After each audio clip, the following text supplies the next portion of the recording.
18 different decks edition. We are going to go ahead. We're starting with Bitter Endings, Death, OTK, Combo, Wombo, as suggested on the Professor's Weekly Musings. I guess it's a YouTube podcast. Is that what you call it? Something like that. So we're going to start at 0-0. Last time we attempted this. Last time we attempted the 18 unique deck Flux Wheel. We won 6 games out of 18.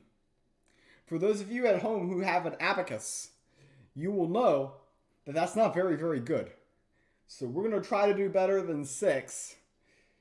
We will see how many we actually end up with at the end of the day. But we're starting off with Bitter Endings Death.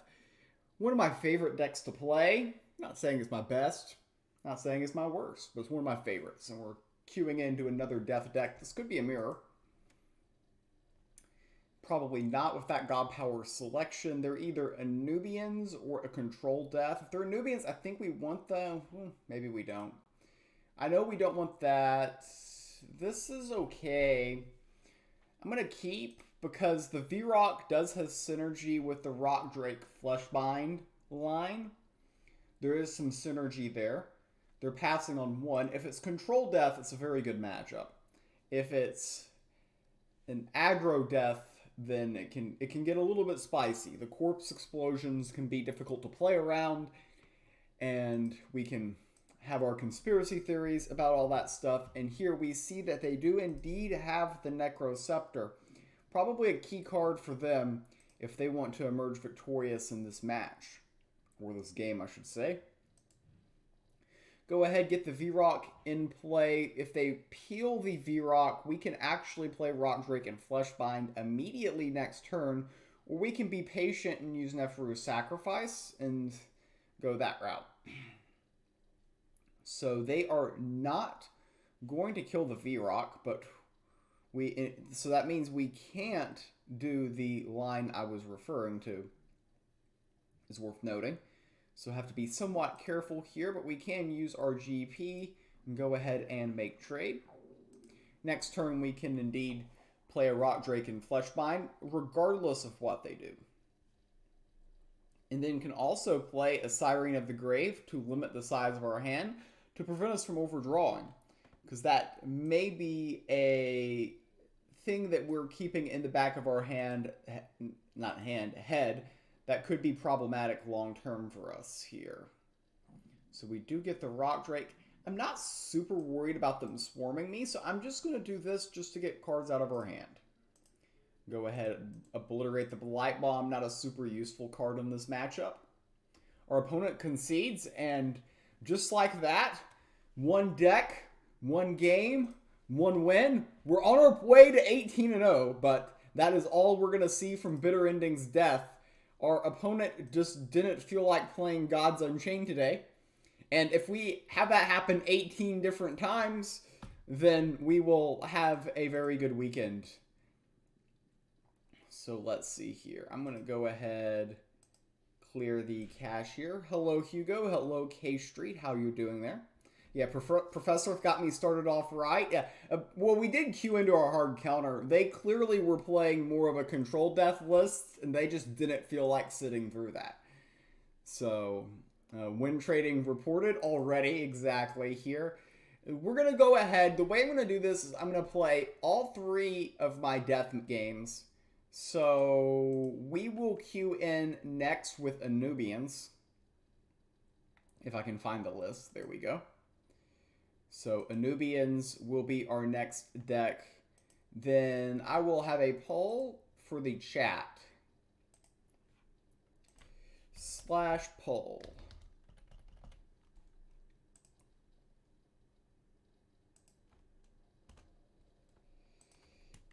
After we are done with Death, what god would you like to see next? What god would you like to see? Your options are War or Deception.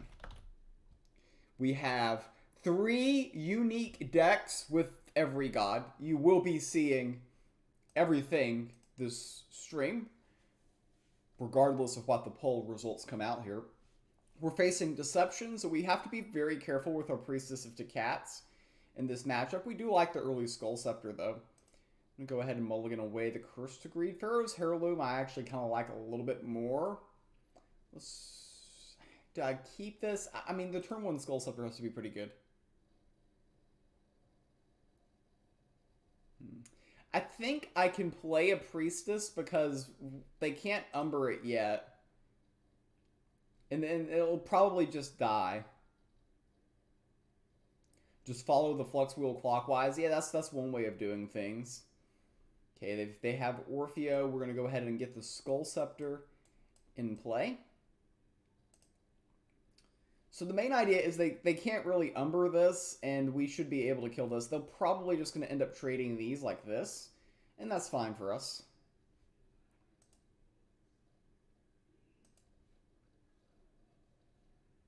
Surprise delivery. The funny thing about surprise delivery is our opponent will actually take 3 points of damage when these die. That's the funny thing. From my point of view, that's funny. From their point of view, it might be less funny.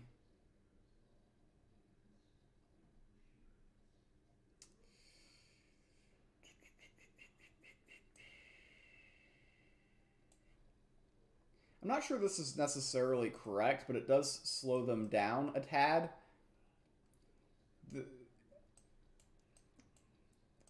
We weaken this.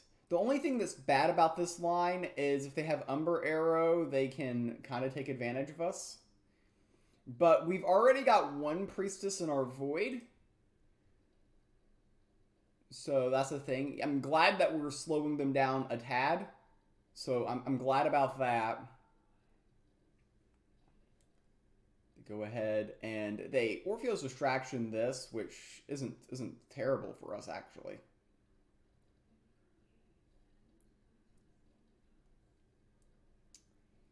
So here we just play Frost Queen Neferu. They probably just trade these two, but I think we're okay with that. The other line there was Burrowing Scarab and Untold Greed, but I didn't want to have them draw cards yet. So I'm going to take 6. They're going to take 3. The Skull Scepter getting value. No Relic Hate in the Sanctum. That's good for us. They will take damage when they draw a card. Of course, they're going to do that trade, as you would expect. Bitter Endings. This can be a very effective card in certain situations. This situation itself is not really it.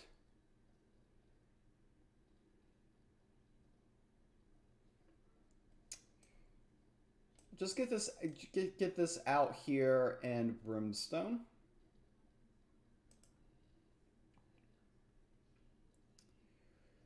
I mean, if we absorb an attack here and then can GP their minion, I think that's a very effective line. They're also getting pretty low here. Like, I think I can just play Ragnarok, Bitter Endings, and get Neferu, and I just win.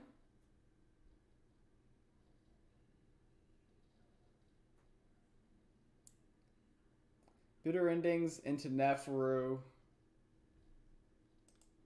Is there a better option for Bitter Endings? I've got to be somewhat careful if I just let them do things to me, because bad things happen when you let them do stuff to you. I think I Nef first, then Ragnarok.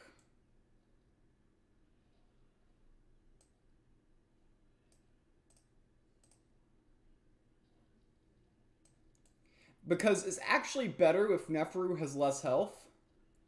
Because if it dies, it's good for us. See, the thing is we like always have lethal next turn.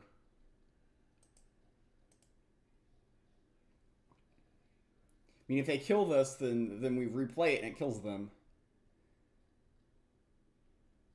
They will be able to get the Rune of Fire. They're going to go for the Card Shark. The Card Shark's going to do nothing for them, though.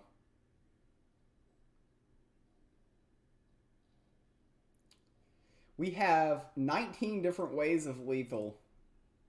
I'll play one of the 19. And just like that, we're off to a 2-0 start here. This is the first 2-0 start I've had in a minimum of 9 weekends. Because we had an 8-weekend streak entering last week where we lost the first game. And then last week we lost the second game. So we've been in a slump. Mixing it up has been working out for us so far this stream. So we got the win with the Bitter Endings death. Got the win with the Anubian deck that was running Bitter Endings. Now it's Control Zombies, not running Bitter Endings. We do have a Corpse Explosion in here. But this is Control Zombies. This will be the last death deck that we play in the entire stream. We're doing this one god at a time. For one, it's easier for me to keep it in my head. It's easier for me to remember what decks I have played if I had just played them. So we are showing a range. In your Anubian list, what do you find yourself drawing with Bitter Endings most often? I mean, you've got multiple different ways you can do that. You can play the Harvester in some lines. You can play the Anubian one with the Pharaoh's Heirlooms and the Void. You can play that card.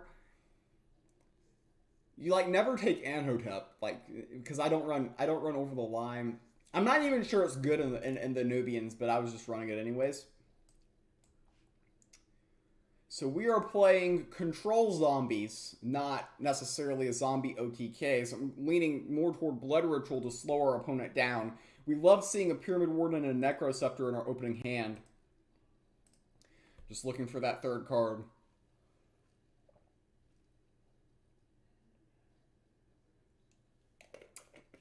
My assumption is this person's playing Aggro War because Control War is a lot less popular now. With that being said, Control War is one of the 18 different decks you'll see me play this stream. When you're running 18 different lists, then you're really bringing out just about everything. Just about everything comes out. So far, off to a good start. Queued into a good matchup in the first one. Not sure it was necessarily a great matchup in the second one, but we got away with it.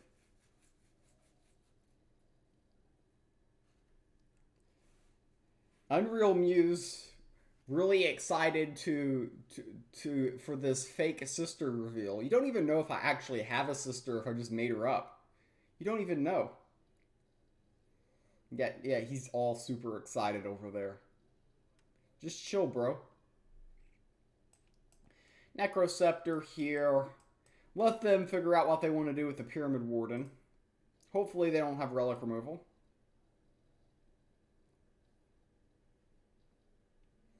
Just a pretty good anti-aggro hand is what we have here. It's the way I would describe it. We might see a Wolf Cult Vanguard right now. And then he could reduce one thing from his hand. Then we can just Bly Bomb this. We'll Perseverance this. Either way, another round. Removes this. But the Curse to Greed takes care of this. So we're actually very happy with how this is going in the early portions of this game. Go ahead. I put a little bit of extra juice on that to pick up the Pharaoh's Heirloom. I figured that could be somewhat useful in this matchup. We're getting another 2/2 zombie in play. If they're Aggro War, then they're probably already lost. If they're Control War, then they've got better chances. But their deck, I'm guessing, is more geared aggro-ish. And for an Aggro War player, this is a nightmare start. They do have the Blade of Sticks. The Blade of Sticks. They have gotten me all the way down to 30.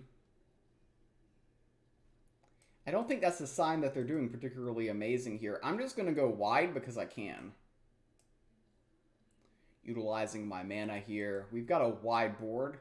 Now they can hit us with a Carnage Sweep here. If they want. A Savage Strike actually kills 5 minions.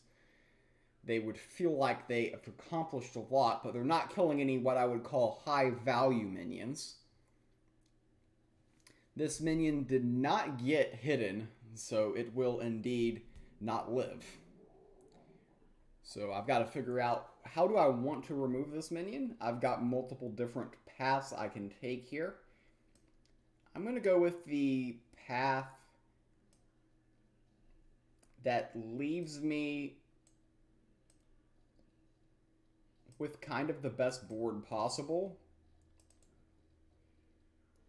I like a taller board more than a wider board. The Sanctum is pretty irrelevant to me. Trinkets, board, and cardbacks indicate they are aggro 99%. Yeah, everything they've played, this feels very budget aggro, and our start is very terrifying for them. Let's just put it that way. If we're being generous about it, it's not a good start. They're peeling zombies with their blade of sticks. We're still keeping complete control of this game in every facet that you can. This is about as boring as it gets. And we're just really, this deck is actually quite abusive to aggro war. I think this deck was kind of designed to hard counter the aggro war. And that game, we really frustrated them. That was a very tough game. Death goes perfect. 3 wins, 0 losses. I believe the poll had Deception coming up next. So we will go ahead. You know what, chat? We're gonna go with a unique. We're going with the Atlantean Deception. Yes, we're running Golden Golem here. This is something that is way out in left field. If you're looking for off-meta stuff on this 18-game Flux wheel, this is out there. This is indeed out there. We will go this direction and end with war for the Flux wheel. Can we get infinite toast? There's not infinite toast. We do have a control deception list. My 3 deception lists that you will be seeing very, very shortly. This is Atlantean Deception. We have Hidden Rush Deception, Classic Hidden Rush Deception, Classical Hidden Rush Deception, and a Control Deception build. I had a hard time coming up with the 3rd deception list, and this is what we went with. We went with Atlantean Deception, which is kind of a variant of Hidden Rush Deception. So some people would be angry at me that I'm not playing enough different lists. Like, oh, you said 18 unique decks. But there's some unique things about this list in particular that can get quite spicy.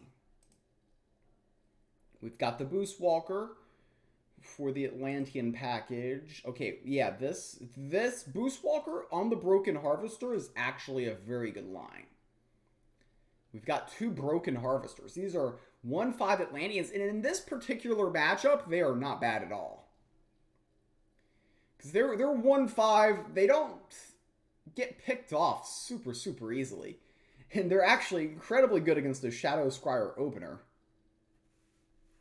So we'll see how Kill UA works up against this type of start. Roll Tide to you, Professor. If he's on the, what is it? The Musings, the weekly Musings YouTube podcast thingy-majiggy. Professor said, start with Bitter Ending's Death. And he was right, because we hard countered our opponent in our first game. And then from there, it's been lots of wins, lots of good things coming from Death early here. But now we have advanced to Deception. Unfortunately, this turn, we can't play the Boost Walker. A little bit of an awkward hand here.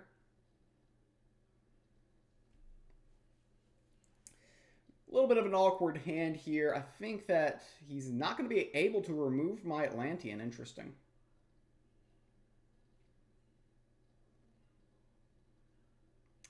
I can either GP or play Boost Walker.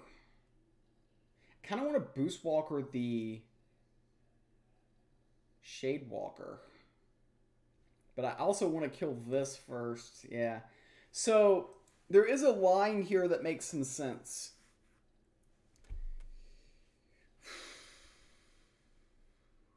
Walker with Assassin's Aim can be deadly. The question is he holding Shaped Blast? If he's not, this on this with this here could be a game-winning combination. So we're asking the questions, that's not the answer.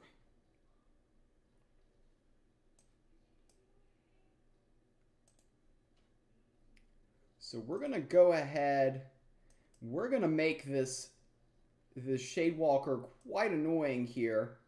I don't want to attack into here because then a tracking bolt kills this.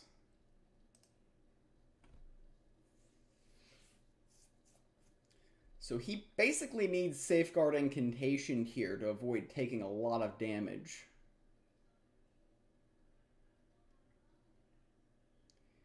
Shape Blast does not kill this because we got a little bit of extra juice on the minion. We can get by front lines pretty easily right now. Fully expect this trade to happen. This is a kind of a digging for answers type of card.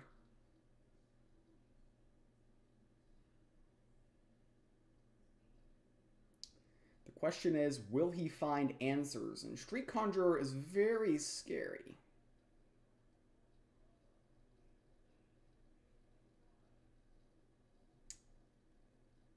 Ooh.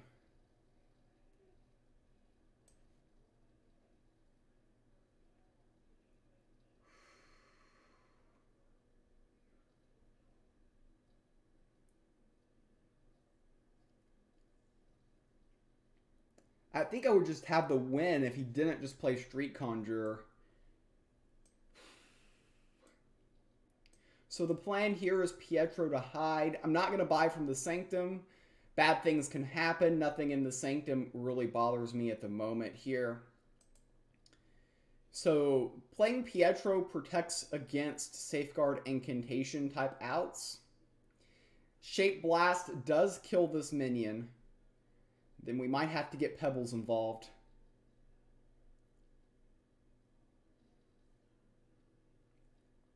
Does Kilua have a way out of this situation? Or will Atlantean Deception continue winning ways? It feels like it's either a Shape Blast or bust type of situation for him. Now, there's no overkill with this K-Street. It's just Twin Strike. It's not Sudden Bloom. This feels desperate. Does he have the Shape Blast? He's not playing this fast and confidently as a person who has it. He's Pyric. He can Pyric into tracking, but that's not going to be enough in and of itself. He needs a little bit more juice to go along with it. He will get another card draw with the Blade of the White Plane. I think that might be his thought process there. The Safeguard Incantation, but this little bitty Trial Spirit is going to make all the difference. And just like that, the Atlantean Deception gets it done. There you go. And chat's got to root for it. The last time we did this, we got 6 wins the entire stream. We've won our first 4 this time around. That is Pebbles. Pebbles in the hand at the end of the game. Pebbles Rolling Watcher. Now, a lot of people from TST would complain that that Rolling Watcher is not diamond, but I am not Caution Fun, so we don't have, we're not that big of a whale. So we did get a win there. That helps the weekly win rate for Rolling Watcher. So there you go. Getting a win on Weekend Ranked. Atlantean continuing the winning ways. So now we will play some Control Deception. This deck does not have Cutthroat Insight. It's got a couple of toasts, a coconut. Ideas to take flip here. But yeah, this is Control Deception. Be right back in 40 minutes. That's only if I win. If I face like an aggro war deck and lose, I can lose in like 5. I can lose in 5 minutes easily with this list. But yeah, if I win, it's going to take about 40 minutes.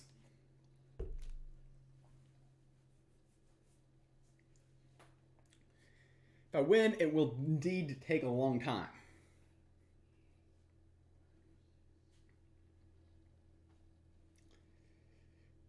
But it's Atlantean Deception was one of those lists I came in today not very confident in. I thought that it had some flaws, but it kind of won in a classical hidden rush way, getting some advantageous usage out of the Boost Walker, which did make a difference in the game.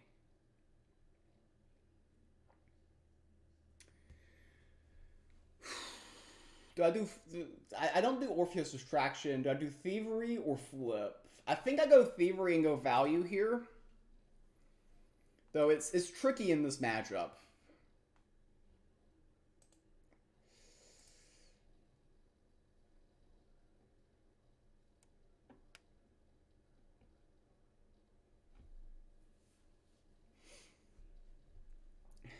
All right. So they have the early Pyramid Warden. I think we'll go with the Armor Lurker here. We might Umber Arrow something, which could put this into the void. Definitely something we can think about.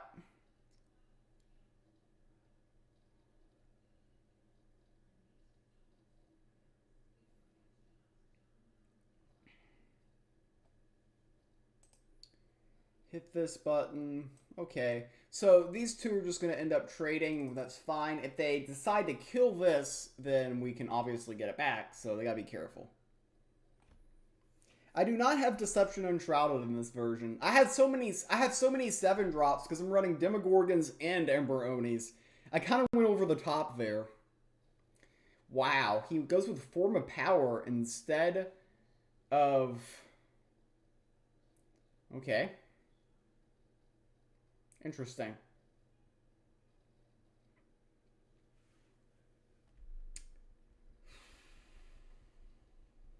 I think we just Umber Arrow here to slow him down a bit. We're taking a lot of damage.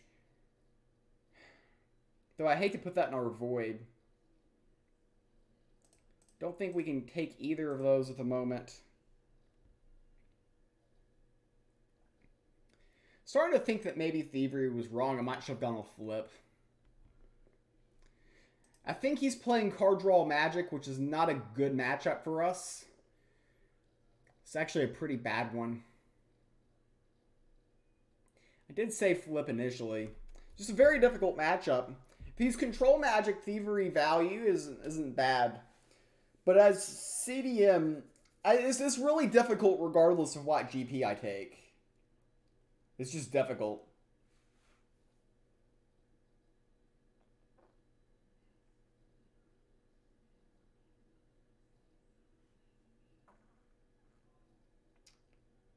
All right, Ancient Text.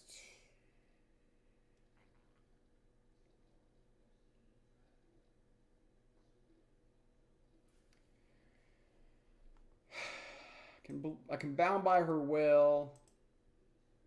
Take this. The thing is there's not very many good targets for this in this matchup. We got all this spell boost with no spells. Classic. So we're just going to go ahead and play the Stone Skin to slow him down. If we could live to get out Demogorgon and get some healing, we have a chance. Ember Oni is another healing card we've got in our list as well. I have a feeling that this Street Conjurer and Academy Apprentice are about to die. But I could be wrong.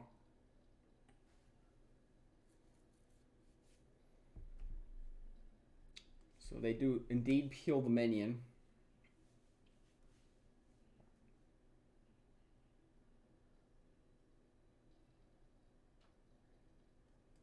I'm talking about hoping to play Demo. We could just get lucky with Coconut. See, the one thing is, if you're playing Coconut, you should almost always pick Flip. Otherwise, why are you playing it? It would be hilarious if we just drew it. Just draw the Coconut. Yellow it.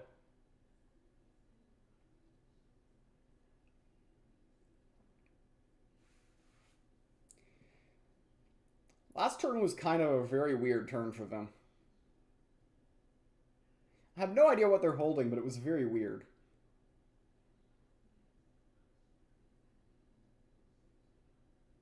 Yeah, get the coconut again and just walk off like a Well, like a proud llama or something.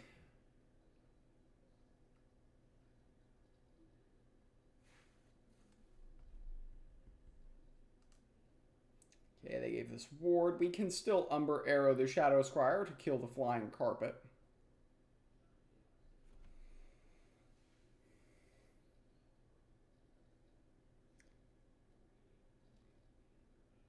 Okay, unexpected gift. That can make some sense in certain spots, but we've got to take the Shadow Scryer and hit here. Go ahead and heal both gods up. We're generous. We heal both gods at the same time. We might be getting to the point where we can consider playing a Demogorgon, which would be nice.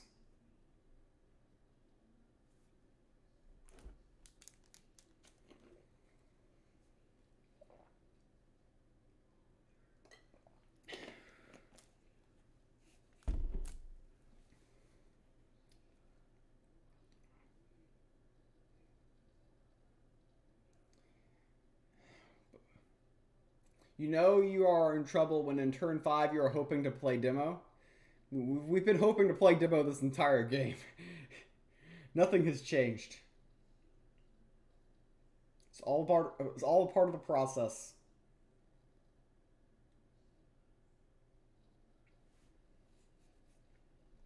So now they have an unexpected gift in their deck, but it's actually kind of expected now. This card doesn't do much for us.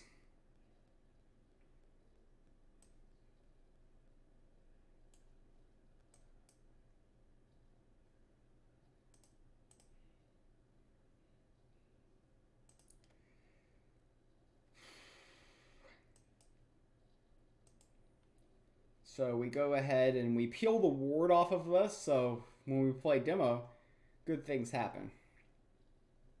Fully expect them to kill the Demo. They're also dealing a lot of damage to my face right now.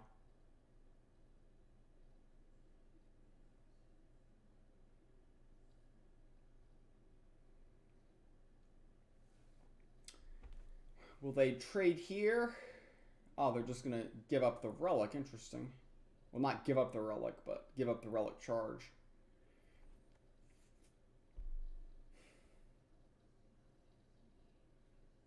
Nightleaf Trapper. So here we play Demogorgon and hope to hit the Nightleaf Trapper. This will be good for them, unfortunately. Here we go down to at least 12. Why didn't the Lambasting Wand trigger? Okay. Delayed reaction. Low on cards. We're low on health. That's going to be annoying.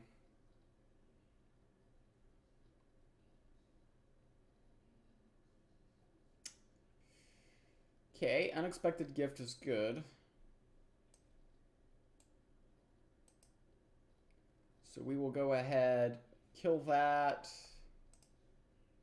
I think we'll just kill this. But first we'll play this. See, we're pushing 1 extra damage with the order of operations here. So Elixir of the Panther's pretty bad here. There's interesting things with Blade Bar and Bound by Her Will that can happen, but they don't play many minions, so maybe not. But we did heal up a little bit here. Bound by Her Will for the 4C. I mean, it's just a 1-1. I also wanted to play Blade of the White Plane that turn to get the card draw going.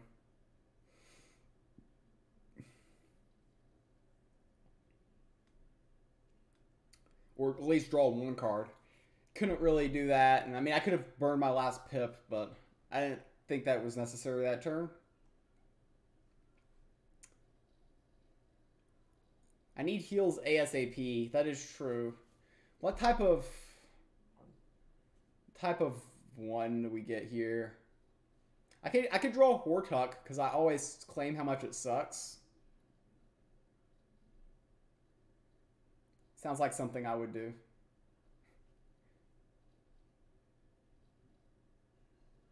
Okay, Toast of Peace. Unfortunately, not very useful here.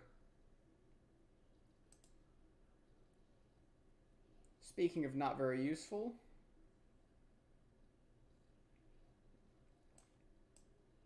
the idea of doing this is so that I draw a card and this lives. Okay, Lady Marcella. Not bad when we've got this in hand, really. We've built the wall, chat. We have built the wall.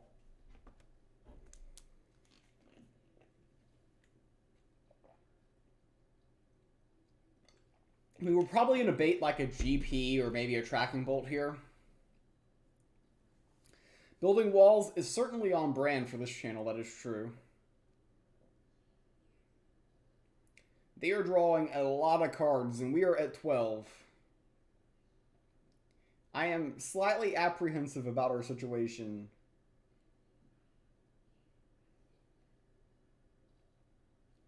Ember Oni would definitely be useful here. But it doesn't heal as much as you think.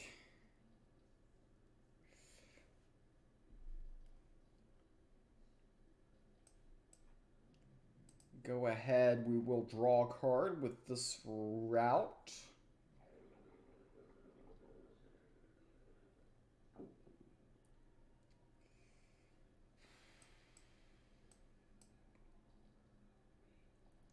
That's kind of cringe, but I think it's best in case they hit here, they don't get 2 extra points in.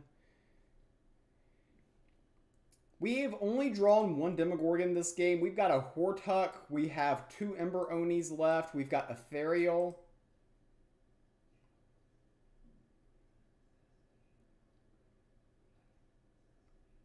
Unbound?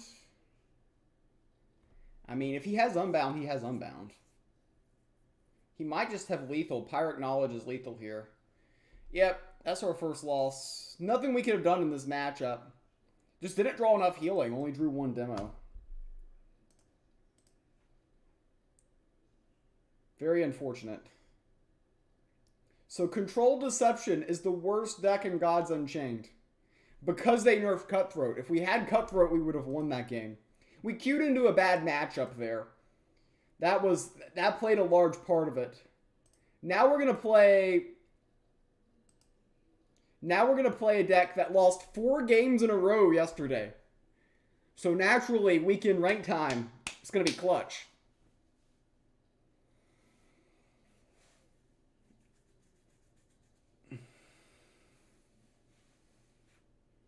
Yeah, chat woke up as soon as you lose a game. Chat was asleep for the first 4 games, and now they're like, yeah, finally a loss.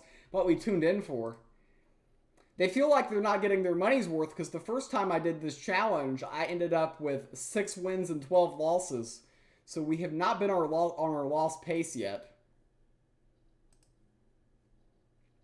This is... get rid of the knives.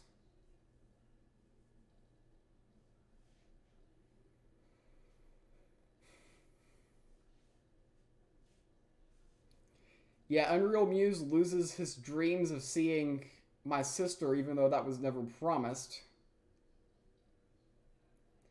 He also needs to get better dreams.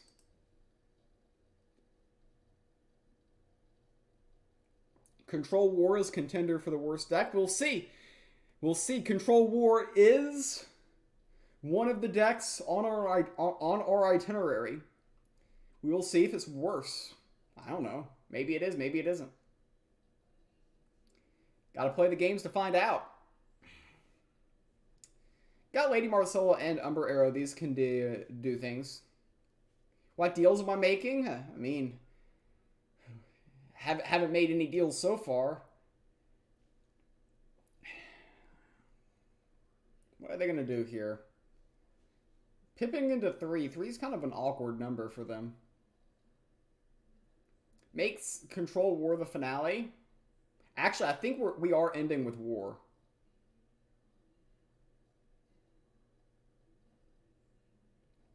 My 3 Deception list are Hidden Rush, Deception, Control, and Atlantean. That is correct. I think that would be pretty obvious since we've already played 2 of them. And this is the 3rd one. So yeah, they will kill this minion and they will get back a Switch Duelist.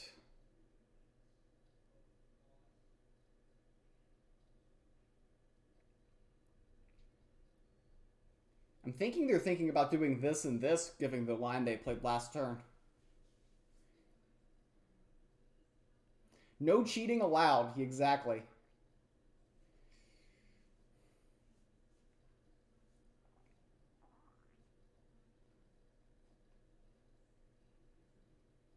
Yeah, so we can just umber this into here.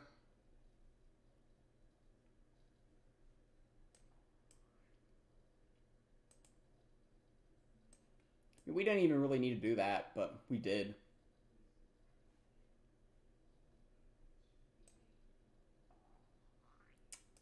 This peels here.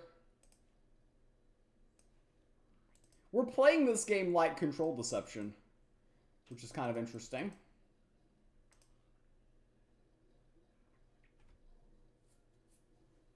Why did I go second in the Hidden Rush mirror 18 different decks? No. We need to make it more challenging. The viewers prefer the losses, so if I win, then I'm going to lose viewers.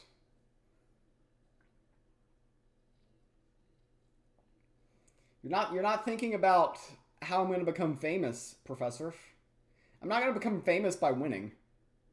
That's just lame. Nobody wants to watch me win. We're actually not doing bad this game, though.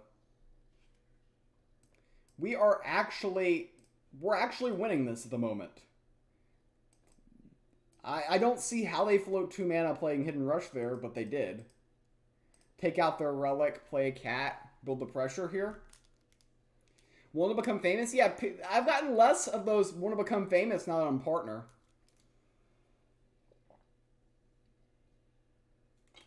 Yeah, they wouldn't let me start the match with 20 HP. That is a bit unfair.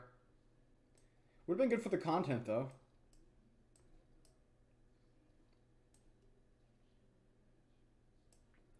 Yeah, we'll just go max Degen here. What can go wrong? Start an OnlyFans to become famous and show them my mango.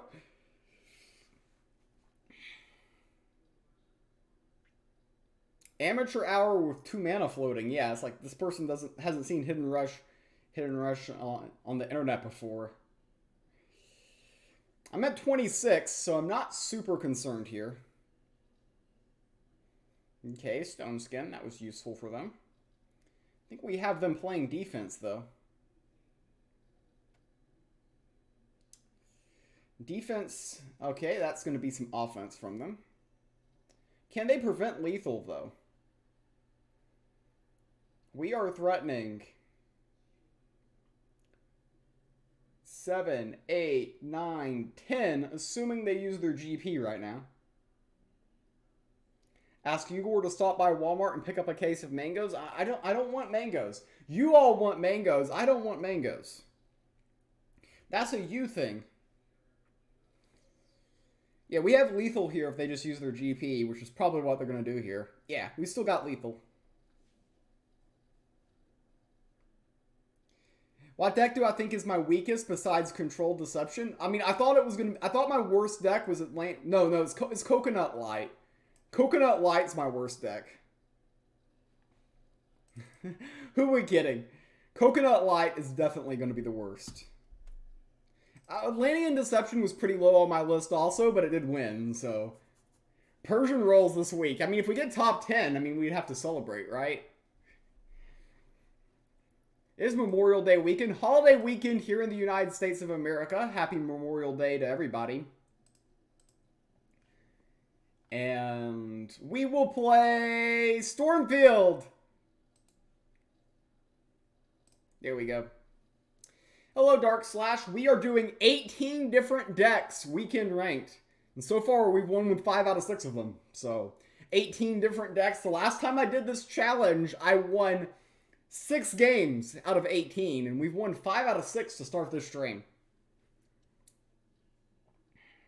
What is Coconut, the Coronet Light?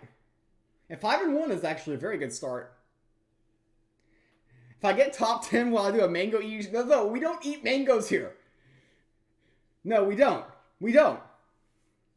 Muse seems to be in a good mood. Have you recently booked a vacation? When's the last time you see me winning on stream, Unreal Muse? It's been a while. It's been a while. I'm sure Sammy will send me a case of mangoes. Change category from GU to pools, hot tubs, and etc. There we go. Because I'm so hot. We just need a big whale to just drop $1,000 and have me host a hot tub tournament.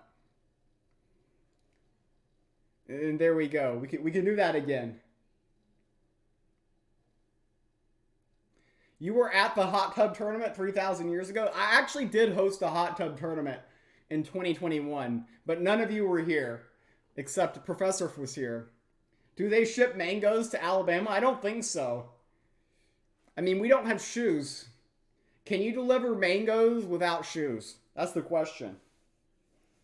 Is having shoes a requirement to deliver mangoes? Poll question for chat.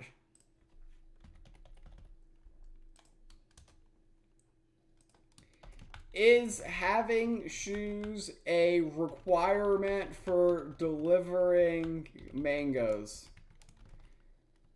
Yes. No. There you go, poll.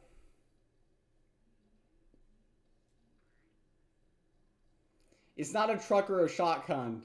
Correct, yeah. No, I'm not eating mangoes. No, that's not what we're doing here. I'm not a mango eater. Honestly, Pyramid Warden in this matchup's not very good. Don't need text. Don't need form and opener.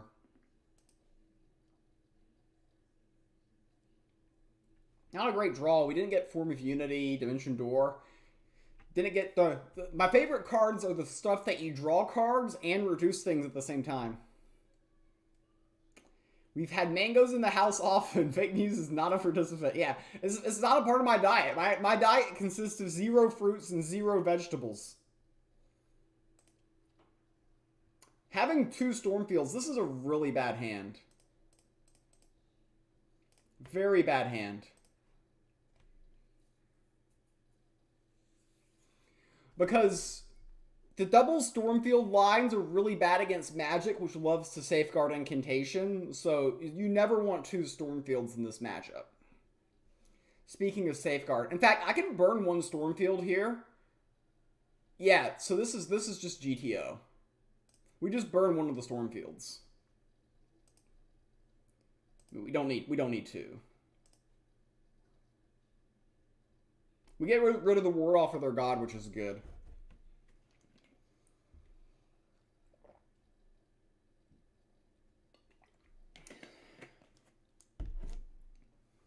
I have to meet the bottom tier of the content creator program. I don't think I'm going to be able to get there. Opponent has disconnected. Triple question mark here.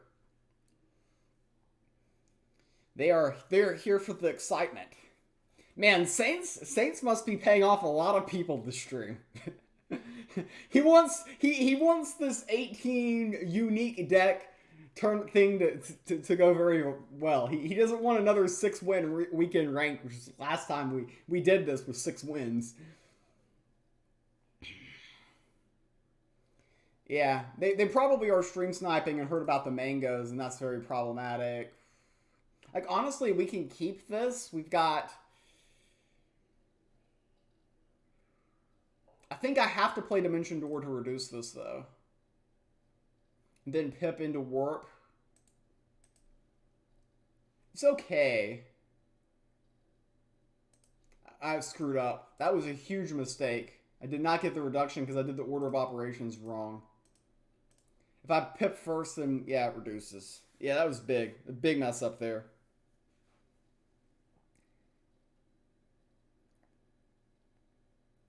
Pretty sure this is a math stream, not a mango stream. Exactly.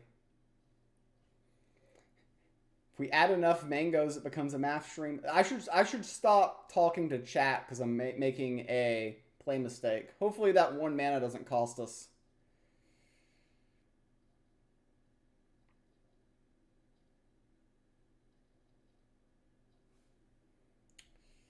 Okay, that's okay. Those are not okay. We really need to get like Librarian's Prayer to set stuff up. Because at the moment we're close to nothing.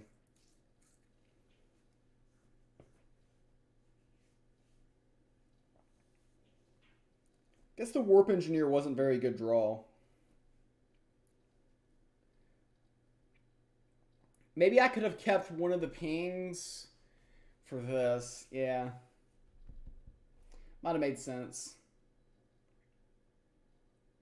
So it's kind of a weird game of chicken. I almost don't want to get the ward off of their god, because then they could just Pyric into Safeguard or play another Safeguard. So I kind of want to leave the Protected and just OTK them when they have the Protected. My opponent's pressuring me some. I'm not very close to anything here, though. Did I find a replacement for my card? Yes. I do have a new card. Like, a Librarian's Prayer would make me feel a lot better here, because then we can kind of set some stuff up. What card do I have? A 2023 Kia Rio. Ugor is going to disown me for getting a Kia. So we actually have lethal in 2 turns if we get greedy here and keep this and they don't kill us. 1, 2, 3, 6, 7. Ooh.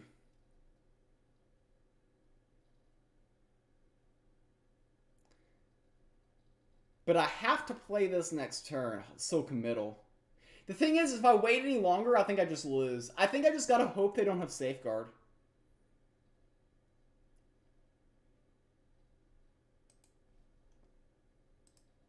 I did not get a good draw this game. I mispronounced Lambo, exactly.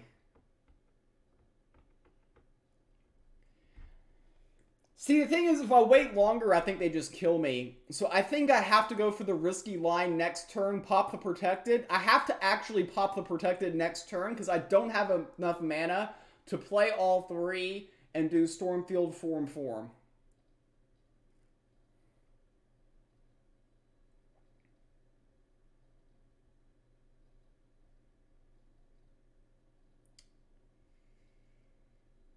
But if he's got like Pyric or Safeguard, we're screwed. The only thing that could save me is he might have like a juicy 7-drop that he wants to play. He might kill me next turn. I mean, I have to go for it.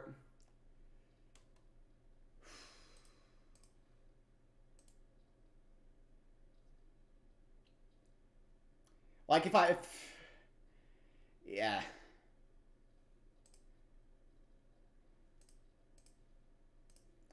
I mean, he either kills me or... If he kills me or Safeguards, he wins. If he doesn't do either, then I can win.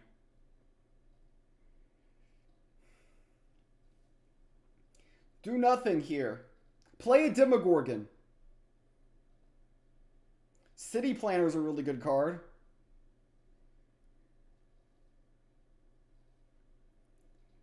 They've got Spell Boost on the board.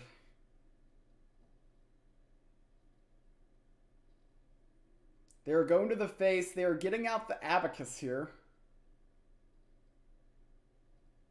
They have a lot of different ways they could have lethal. Warm Breath plus Pyric is lethal. Okay, Starshard Bolt is not lethal.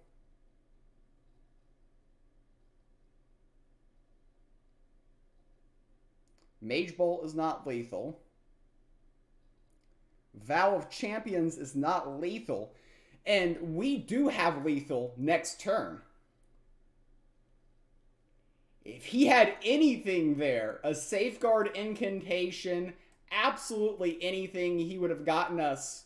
We took the risk. We took a very risky line out of pure desperation here, but we get there. Stormfield gets it done, bad draw and all. And we're going to go ahead, continue our winning ways here. Very, very nice. Veteran Hoplite subscribing. Fan of the Stormfield OTK. One of 18 decks we're playing today on stream. It goes into the Winner's Circle. The Winner's Circles Club getting very, very filled. Thank you for the sub, Veteran Hoplite there. Yeah, it came at a good time. Always nice to see Stormfield do some stuff. So Stormfield, one of the decks here. That brings us to 6-1. Go ahead and update the scorecard. Very good start to the weekend rank. Played 7 different decks. Only Control Deception alone in the loser's bracket. So my three Magic lists. One of them's Pizza Rat. Oh yeah, I forgot I prepped Pizza Rat. All right, we can't play 2 combos back to back, right? We'll play CDM, then we'll play Pizza Rat. But Pizza Rat is one of them. What is Pizza Rat? You'll see. You'll see. This is just card draw magic. It's boring. This is like this is a meta deck. Yeah, the funny thing is, my strategy is if people were looking up my GU Decks page, they're looking up all the wrong decks. That is true. I am playing against the GU deck snipers. They're like, he played this deck and he swapped. They're probably reporting me to GU for cheating and hiding my list or something like that. Probably getting reported. So when I started my stream today, I looked at who was doing the best in weekend ranked, and Mr. Zyalong was number 1. He had the best weekend ranked score coming in to before my stream started. Hello, and he's in the stream too. So there's that. Sniped indeed, yes. We get sniped every stream though. At least we're consistent. Consistency pays off or something like that. We are playing CDM, which is very meta. Yeah. Not a good draw. Like, I don't like this in my opener, which is somewhat controversial. Yeah, sure. It's always, oh no! Yeah, I can't believe I queued into you while you're in the chat. Exactly. It's just amazing. He saw the 6-1 start, and he's number 1 in weekend right now, and he's like, all right, I gotta concede on or. See, this is the thing. People are so afraid of me calling them a stream sniper. They're just gonna give me free ones.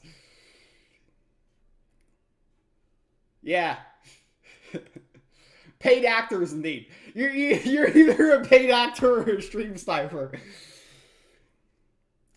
This is how the challenge. We've won 7 games, by the way, chat. The last time I did this challenge, we only won 6. So there we go. I think Mr. Zyalong sniped us because he's like, I want to see the Pizza Rat.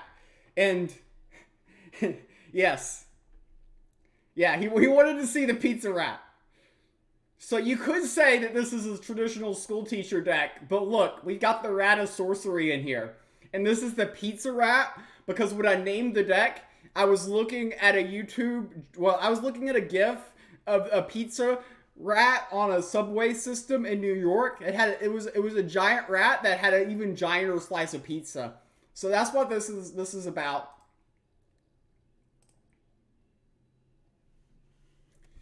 So this is the Pizza Rat deck.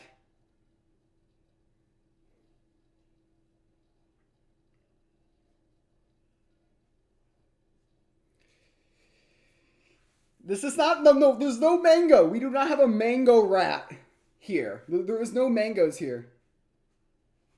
Yeah, there's only 20 players in Mythic. Look, this person's in my stream too. Every person I'm gonna play is in my stream. I saw this person in chat earlier. Oh boy. This is not a bad draw. Pizzagate, yeah.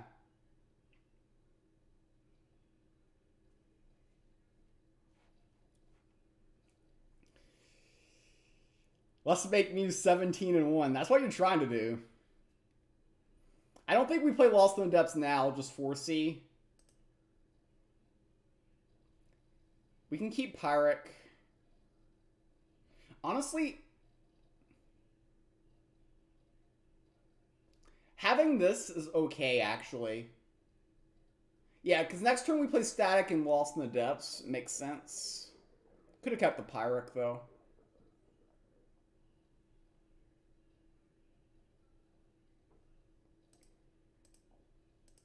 Let's just keep the Pyric, I guess. Yeah.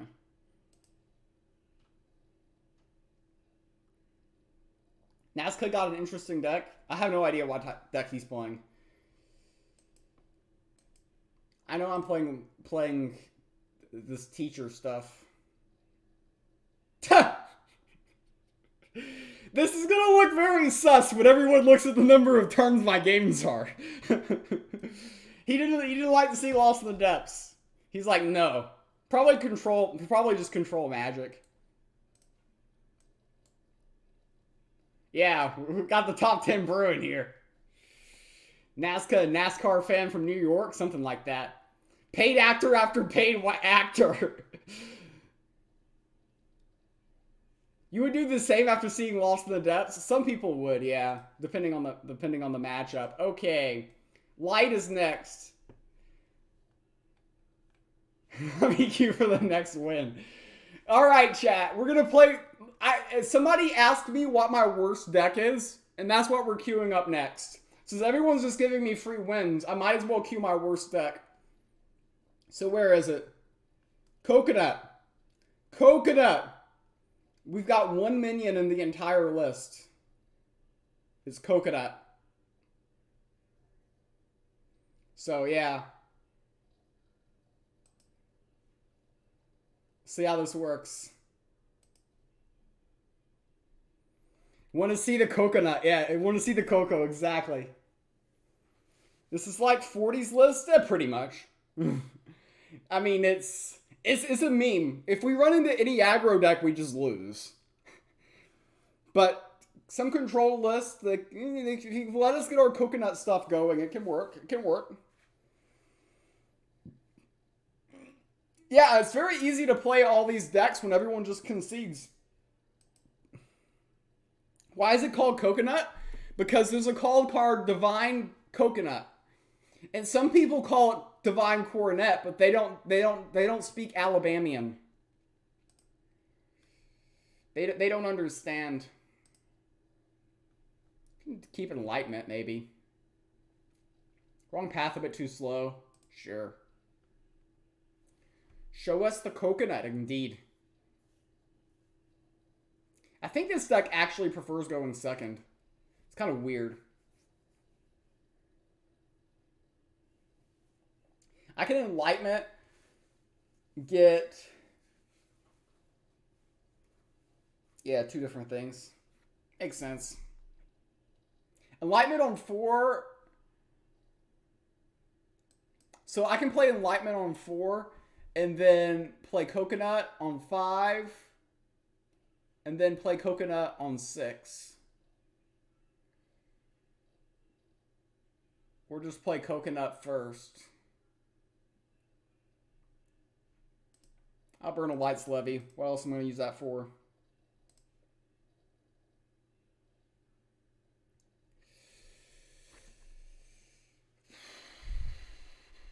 Seems like a win already. It's tricky.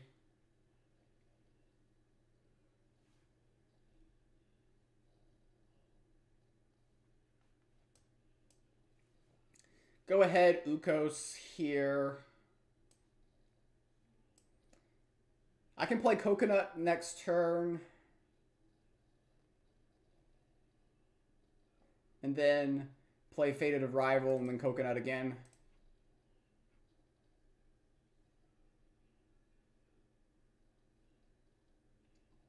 Got double Enlightenment as well. We're at 30, so we're doing pretty good.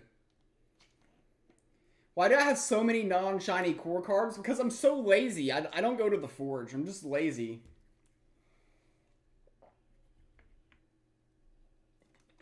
Okay, Coconut.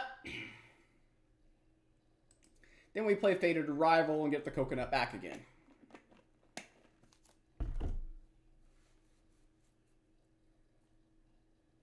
This card is pretty annoying, though. You can put it back on top of his deck. Now we just do this. That got bigger? That's so stupid. D's coconuts indeed.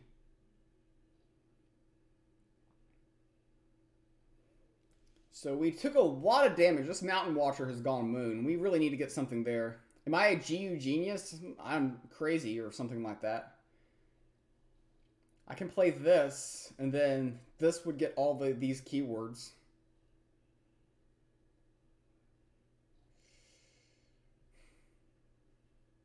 I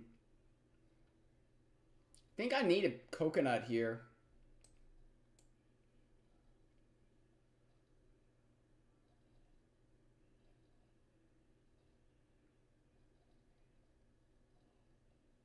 I think the Anvil's the best-ish.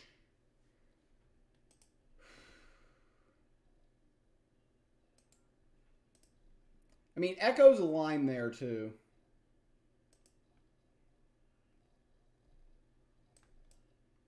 This is difficult to deal with, though, just in general.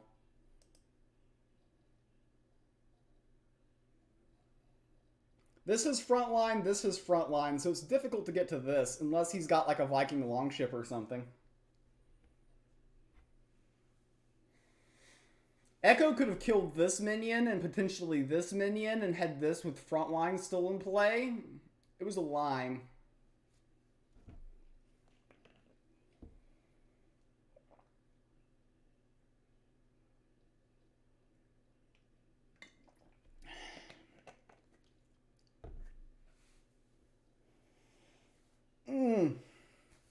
Now they got to figure out what they want to do. How is Coconut frontline and ward? Because of Fated Arrival. I drew it and gave it frontline and ward. Yep, Chosen Coconut's what we're doing here.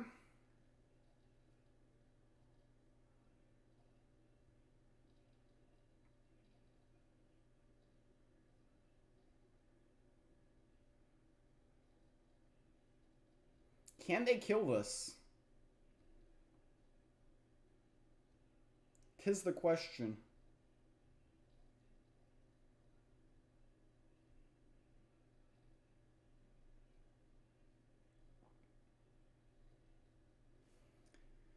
Okay, it looks like they were not able to.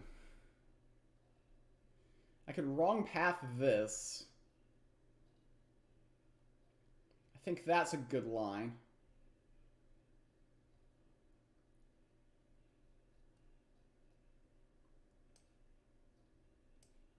Go ahead, wrong path this.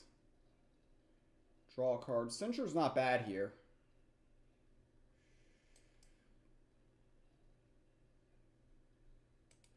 Maybe I'd save it. Do this. Heal this. Peel this as well.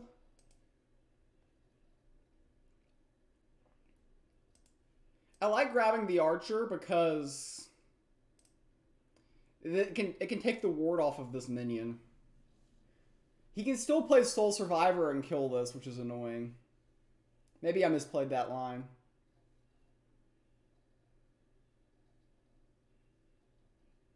Into war. So they're going to obliterate this. Yeah, it's tough. So I need to Enlightenment and get back the thing that brings stuff back from the void. That's what I need to get.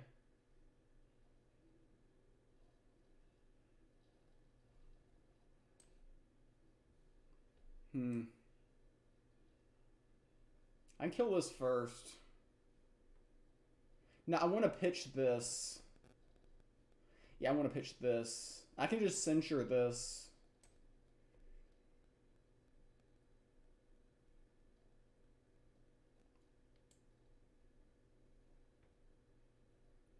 So we want to discard these two.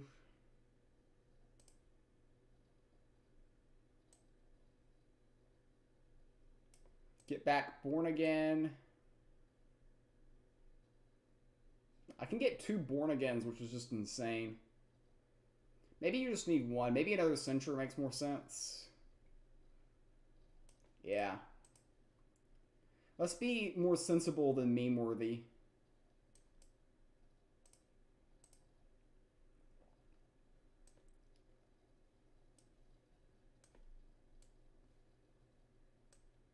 And I'll heal my god. Why not? Next turn we can play Born Again and Censure. We can get back Divine Coconut.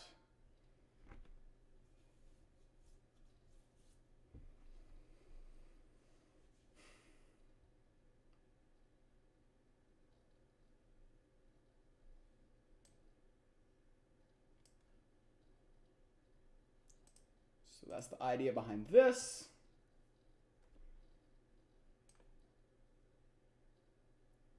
We will censure these as well. Goes to the face. Hit here. We're going to get another coconut action brewing next turn. I can also just obliterate this if I want.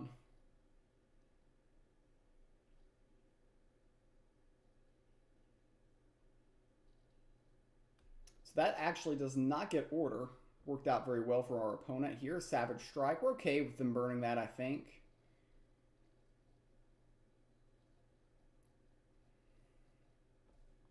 Divine Coconut's going to be pretty annoying. It is rather divine.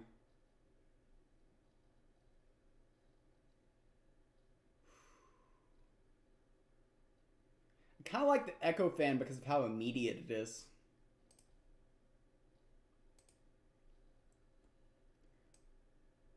So I'm hoping that it doesn't kill this. There we go. So that gives me a second attack here.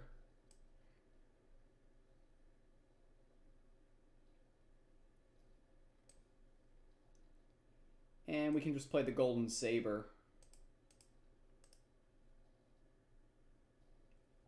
I can also play Enlightenment and get back the second copy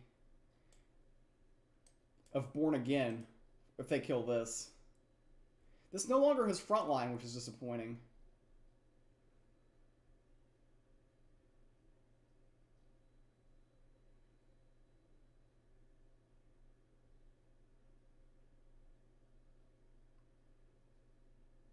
Just obliterate the big boy and you win? Maybe. Oh, he's gonna obliterate this.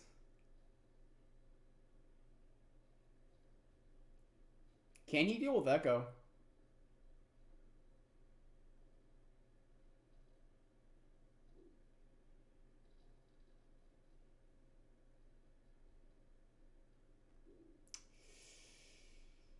Alright, we'll just obliterate this.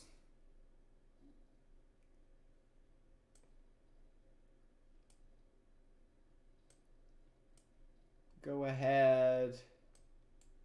Set up the path for Echofawn to go straight towards the face. Battle Oryx. We're the one with the minions now.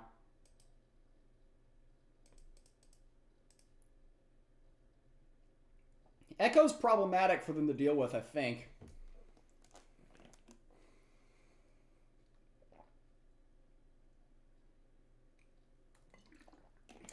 Okay, they have that.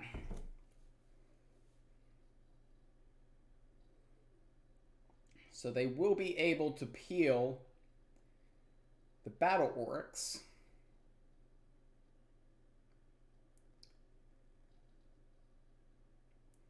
I think I pacify the Hortuck so they get less leech.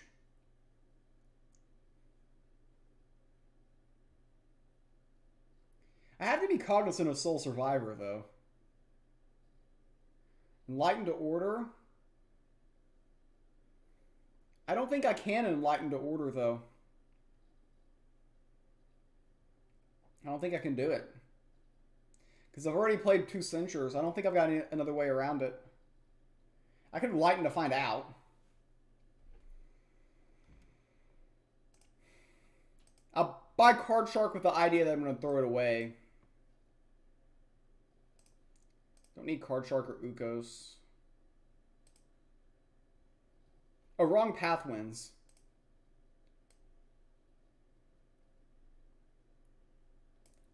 Wrong path, Vow.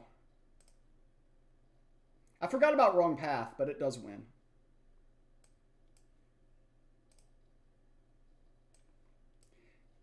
Bam.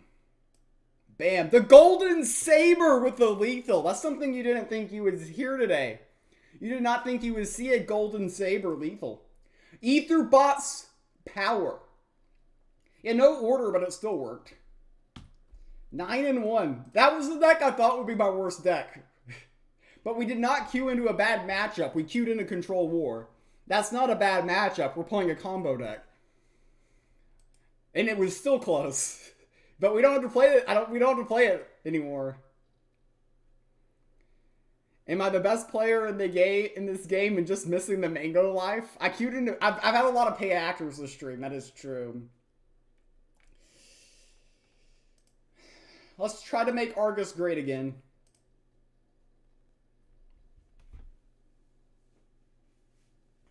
Didn't I have lethal with double pacifism on Hortuck? Yes, that was lethal too. That would have been lethal as well. Yeah, we went 6-12 the first time doing this.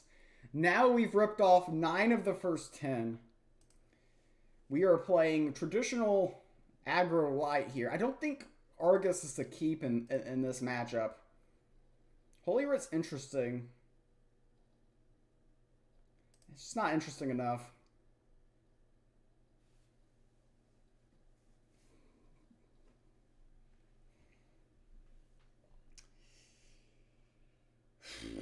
Underbrush is so annoying. Yeah, Protective Benediction. Yeah. What are the odds he has Underbrush here? I mean, Humble Benefactor plays around Underbrush a little bit. A teensy bit. I would have led with this, but I think there's like a 97% chance he has Underbrush here. Like a 97% chance. Yeah, I mean, who are we kidding? Who are we kidding? Trojan Golem or this? I think this is less mana committal.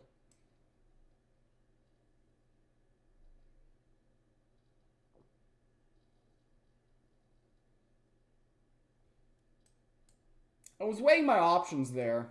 I mean, they can just GP and kill one of these. I definitely had options, though. Okay. We're not doing bad. If we can slip down to Protective Benediction here, we can make things make some sense.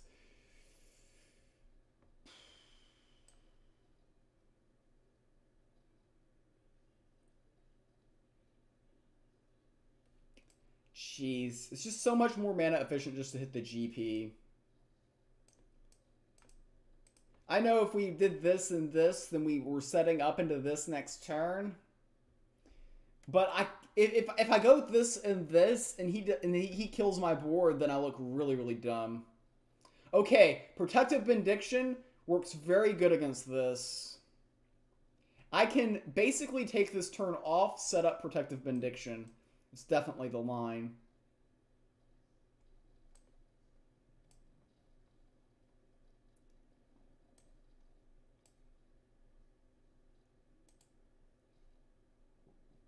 So I don't do anything here. We Protective Benediction next turn and get the armor.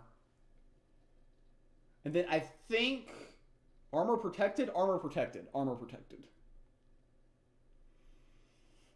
I think we can set things up so we live for Mysterious. Fur Tree. Pro tree kills this, this, this, and deals 1 here. Yeah, it kills 3. We're 10-1. That's right. We won with coconut, right? No, wait. We're 9-1. No, we're 9-1.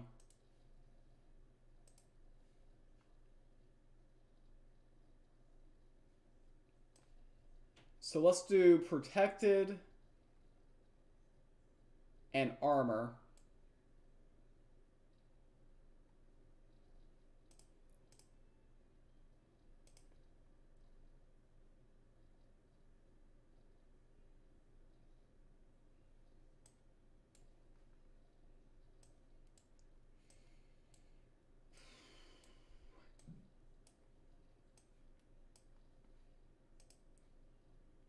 Rune of Strength, I think, is the best card. We might grab this also.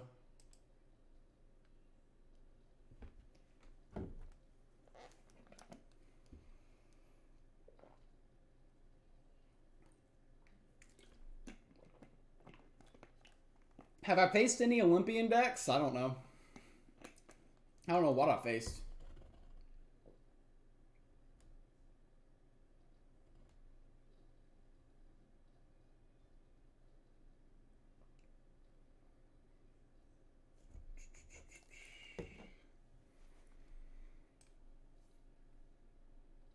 Let's do this here.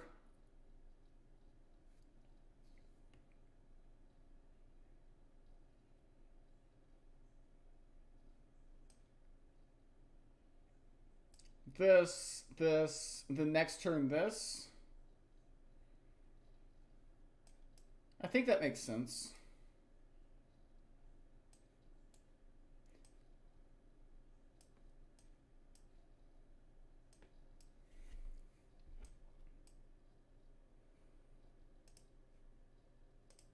The only issue is I might not be able to kill any of my minions. I guess I could always kill this aging veteran. Should I have sacrificed one? I mean, I think he's going to kill a minion this turn. And I think, at worst case, I can kill my own aging veteran. Like, how does he just do nothing here and just not get rolled, is the question.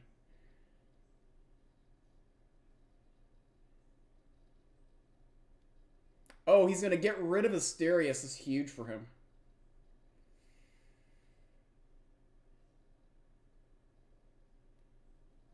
Wow. Wow. He had the absolute perfect counter there. Did I just say Asian veteran? Probably.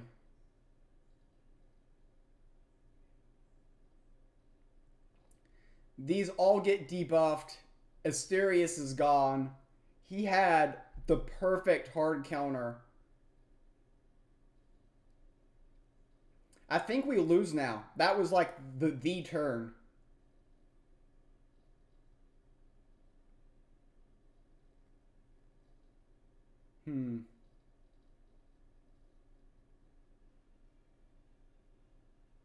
It's interesting. Radiant Dawn. Trade here. We push 1, 2.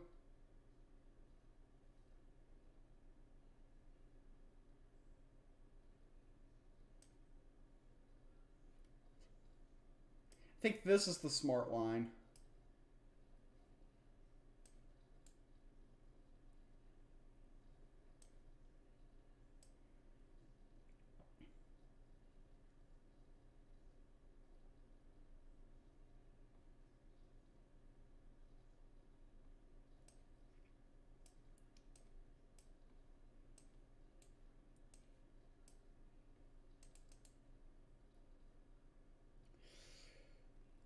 Do I buy this? They can't get enough favor to really punish us here, right?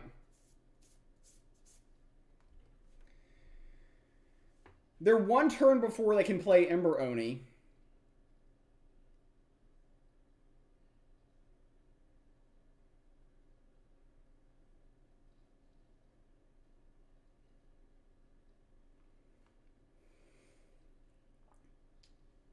They can play Winter's Bounty here, and we have no Asterius, so we're really out of burst. Vines?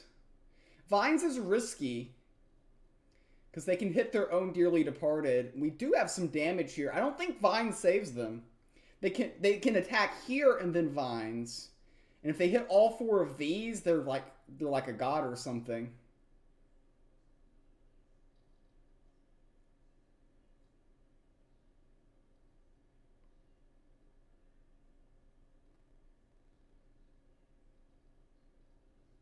The Hunt. Ooh, that's huge. But maybe not. But maybe not.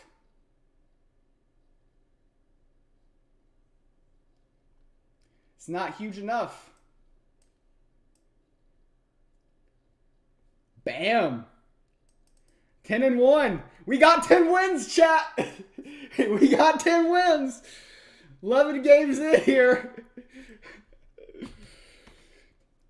Keep switching. And it keeps working. Yeah, that was interesting. That one turn was amazing, but we still got by it. All right. Next up is Control Light. I apologize in advance. But when you play 3 light decks, one of them has to be Control Light. Sorry. When you have 18 decks, you have to suffer a tad bit.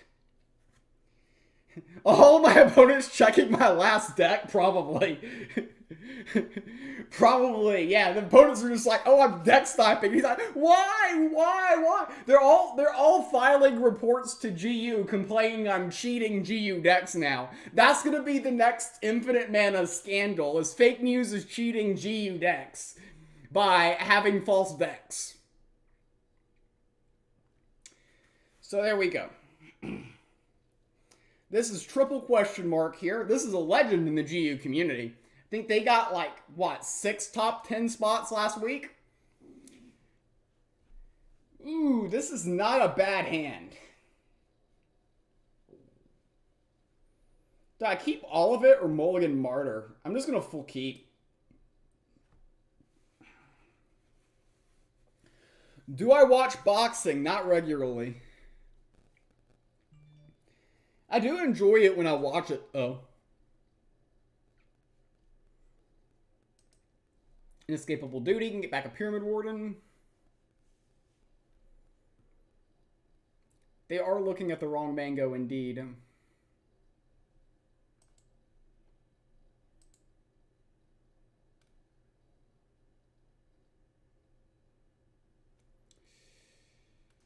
So this might counteract this. Nope, they will peel here, get this back, and this is a very annoying minion.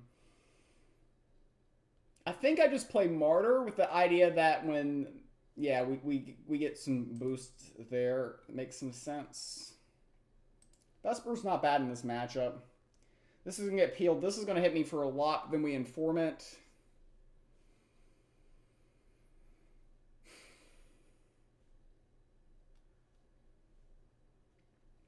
Yeah, we Censure, obviously.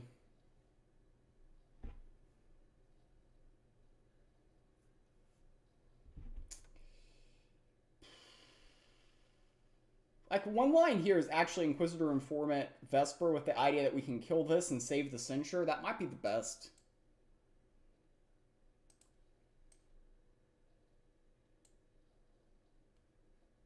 Maybe playing Vesper was unnecessary. I might should have just killed my god.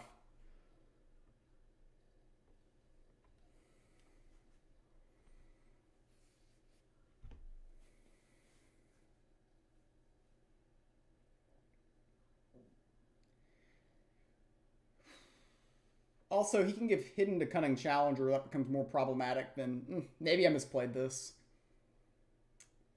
Might have misplayed this here. By the way, for those of you just now joining, we've played 11 different decks. 10 of them have won, and the other deck was Controlled Deception. Not enjoying the Cutthroat nerf. Controlled Deception's the only deck to lose the stream for us. Ooh, we got them to trade. We actually are okay with that. We are okie dokie with that one. Okie Okie dokie indeed with that. Savage Strike, so he's control. Playing Cunning Challenger, interesting.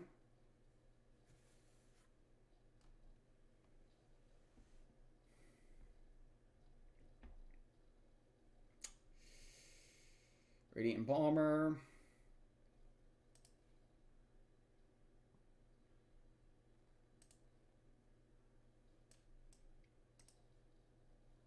Yeah, I think this line's pretty solid.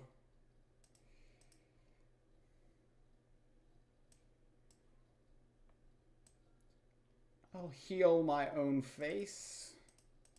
Could have healed one here, but I don't think the 1 point here messes there. Should they bring Cutthroat back? Yes. Control Deception, yeah, if you want to be in hard mode for sure.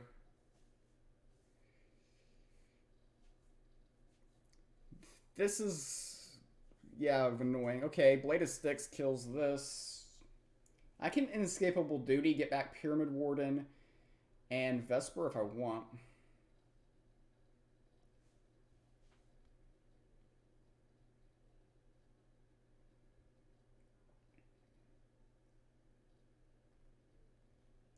I think we still censure the Cunning Challenger.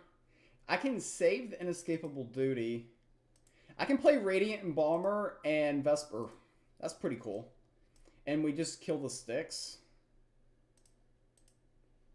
Maybe this is going way out of my way to kill this. This might be a mistake of resources here. Just saw that I could kill a relic and thought I was good.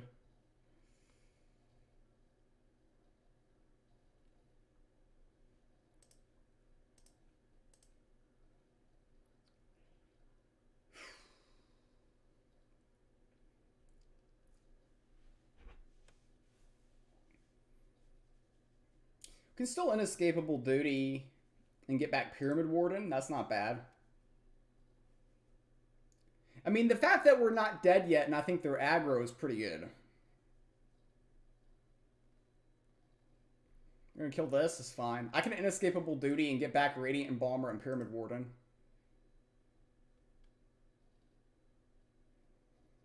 That's actually very annoying for them.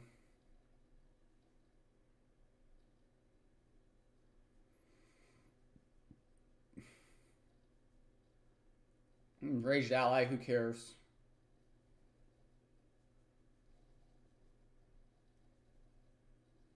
Blade's not bad.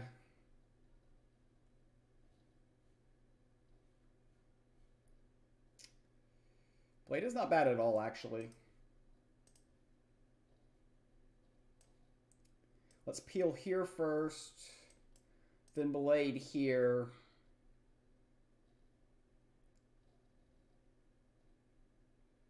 I think we just keep censuring this minion. It's just fun to do. Rune of Strength is the best card in the Sanctum, so we'll grab that. This creature has been ordered for a long time. We can Inescapable Duty and get back Radiant Embalmer and Pyramid Warden whenever we want. Blade of Sticks, so this will hit here, this will hit here. Or their Blade of Sticks is just going to die, I guess, unless they've got another Blitzer in their hand. The Vesper of Concession will indeed take this out. Okay, they're going to remove the Protected and utilize the GP, but this will kill this. Okay, we can obliterate this, which is fun.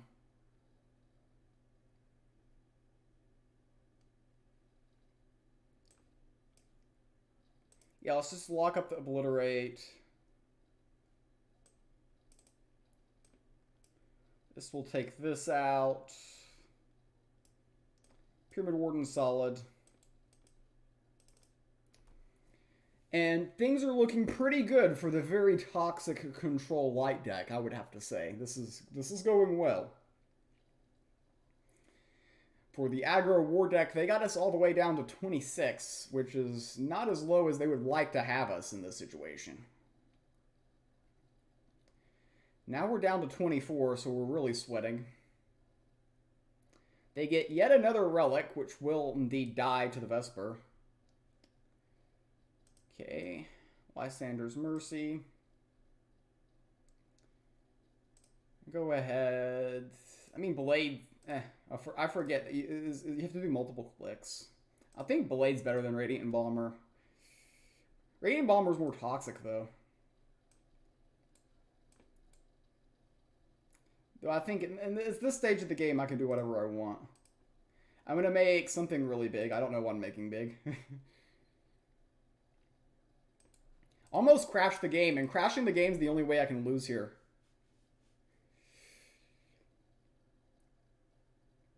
This should be a YouTube video. This is not fun for my opponent. I have so many good options this turn. I'll play the first one I saw.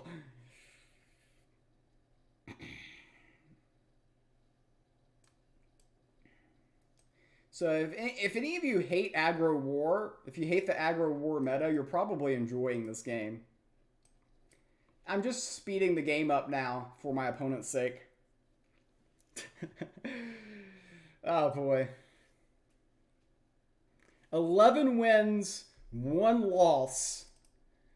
This has gone unexpectedly well. We actually have a legit chance at top 10 at this point. Playing 18 different decks. So, yeah, I mean, if we win 4 of the last 6, we can get to 15. I mean, that's not bad. Why was Blade soulless? Because I got it back from Inescapable Duty. What's next? Oh, the Flux Wheel ended. Oops. That's right, because it resets at 7. So what was next on the wheel? We have done... We started with... I said Control War would be the last deck we played. So we started with Death, we then played Deception, lost the game, played Magic and Light. So we need to do Nature and War to finish off. Oh, 3 games of Nature at 11-1. Talk about pressure. Nature, the one god that none of us believe in. And we gotta play it 3 times. I'm gonna get something to drink, because I can't believe I have an 11-1 weekend ranked, and we're about to queue into Nature decks. Nope, we're sticking with the program, Ugor. We're sticking with the program, but I do need a new drink.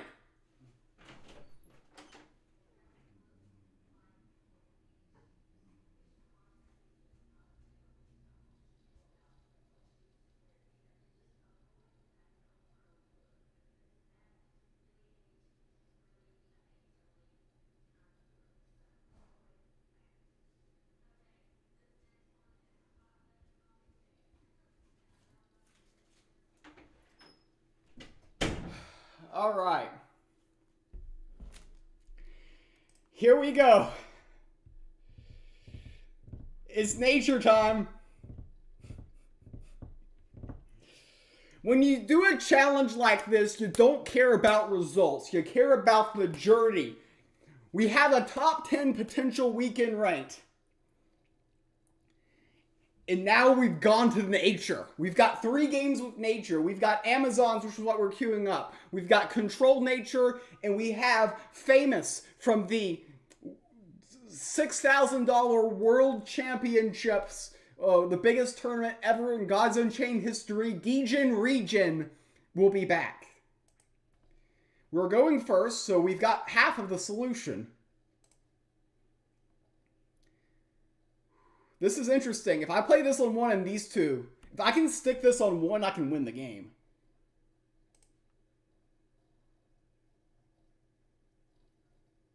Blighted Skyland's much safer. Much safer.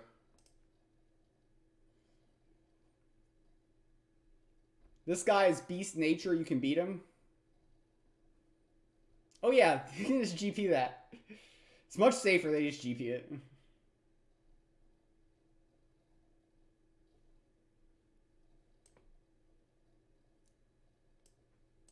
A little bit risky going this way now. But now they can't canopy or underbrush with 100% effectiveness. Yeah, so now we can do double Sanctum Guardian here. Or one in this.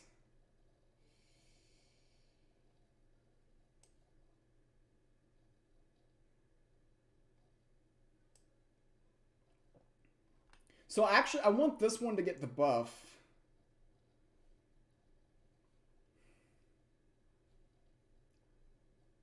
But this is so awkward to just do this.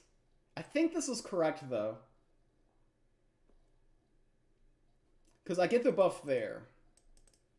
I mean, I could have had one more 1-1, but then the buff goes to there, and it's a 4-3, which still dies to Underbrush. So I thought having the stats here was better, but that's debatable. I think that was the correct play, though. I'll stand by it.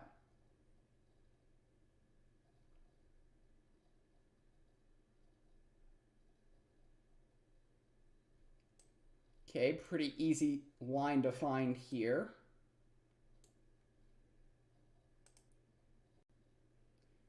I'm going to give both sides favor because I'm a very generous person. Set up very well to slap a Murdo's daughter next turn.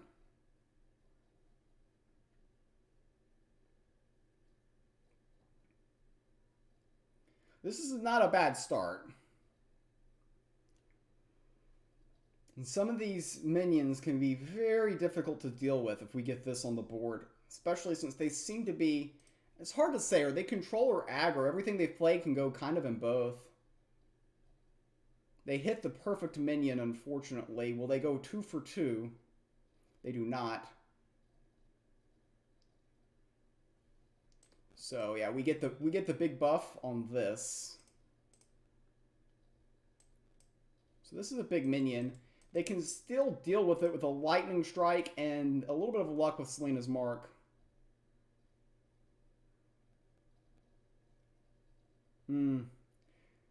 They have this and they have this. Oof.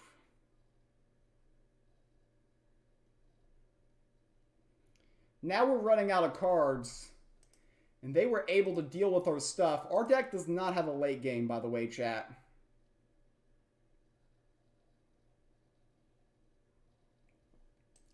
Okay, Bark Swarm will take this out here.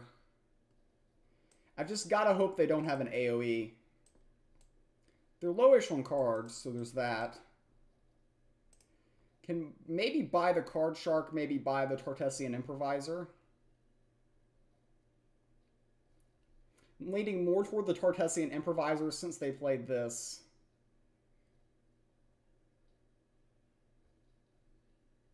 Because this can buff this, which will kill this.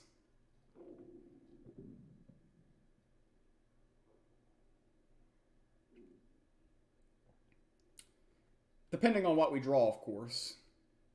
Just thinking ahead here. Okay, so yeah. We play this first. We buy this.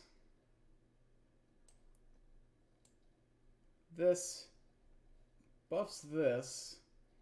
We go ahead and remove that minion, which guarantees this to hit here.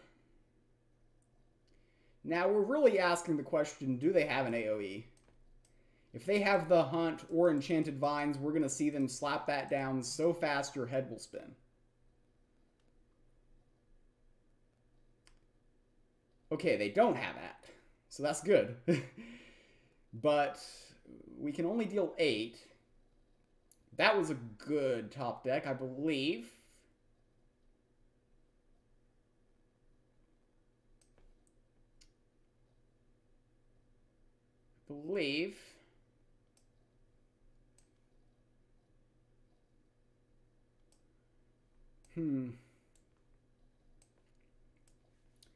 I think this is the optimal card to buy. We'll play this first. Okay, Divya.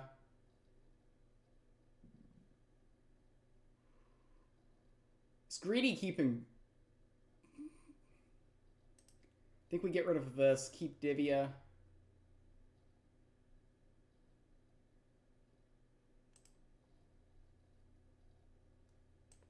This is just not going to be big enough against this, but this can be lethal depending on what they do. Yeah, we just got to hope we get there. Yeah, they have to kill that, no surprise. Do they have AoEs to get themselves out of the situation? If they have nothing here, we actually do have lethal, but that is a something, unfortunately. Wow, they hit everything perfect there.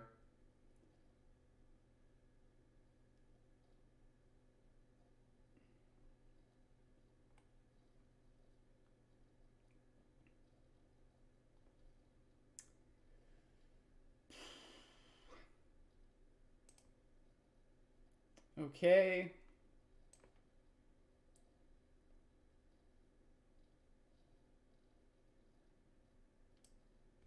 So Divya here.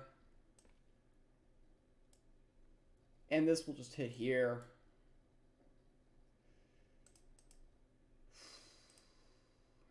We're running out of resources here. We're getting low on stuff we can do. This is an interesting card in the Sanctum for me. Ooh, I hope they brick here. They did not brick. They got something useful.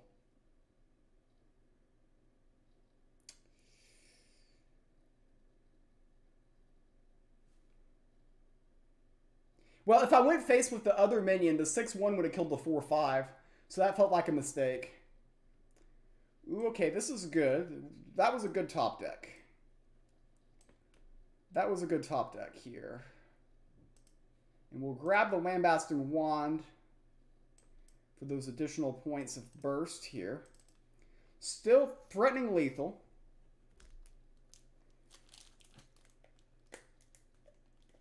Well, they're playing nature. They can heal. Selena's Mark. Are they going to try to get the ward off? They hit the 1-1. That might not have been where they wanted it to go. That might not have been where they had wanted that to go at all. They're playing a lot of cards, but not accomplishing a lot. We have lethal here. And the first game we played with nature, I was afraid of it, but we get through it. We get through it. One game with nature down, 2 more to go. And the only deck to lose at the moment is Control Deception. That's the only deck to lose. Nature getting nerfed again, exactly. Next up, let's change the pace a little bit. Let's go to some Control Nature here. This deck is Control Nature. It is Control Nature. It is what it is. But we're gonna see how it does. All right, here. 12-1. We've equaled the amount of games we won last weekend. We're doing something.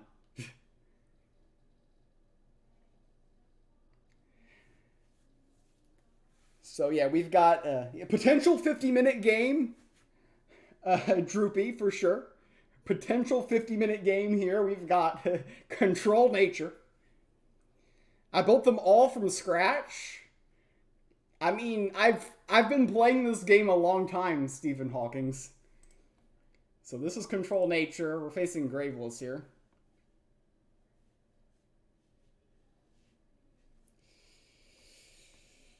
Okay, Blade's not bad. I don't like Lightning Strike against Light, just generally speaking. It just doesn't work. I like that a lot more. I think I keep this. The Fey Flame's pretty good. I really like the Blade of the Y Plane.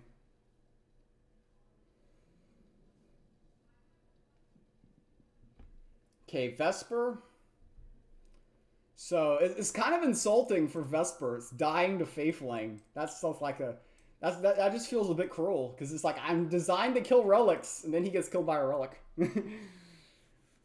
Harsh. Okay. I think I want to conserve my pip this turn, and that's indeed what I'm going to do here. I could have played Bark Swarm, but it just didn't fit the curve. You like Talisman better than Fae? Well, okay, Mojo. How would have Talisman would have done in that situation, Mojo? I'm curious. How would Talisman have been there? In this game, how would a Talisman have been? Because Talisman's not a very good counter to Vesper, I can tell you that much.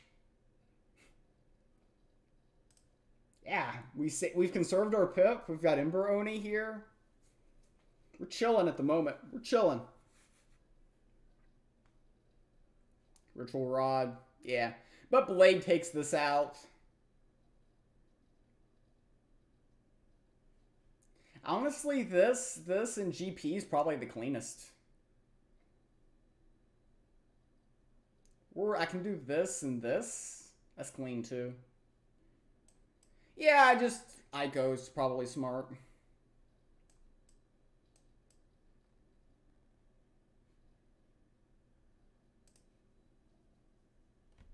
Talisman seems good versus Hidden Rush, maybe. But do you really need the tech for Hidden Rush if you're playing this deck? I mean, if you can't beat Hidden Rush playing this, then you suck.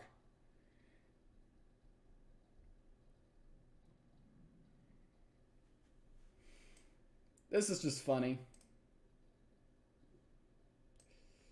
Yeah, this is just funny.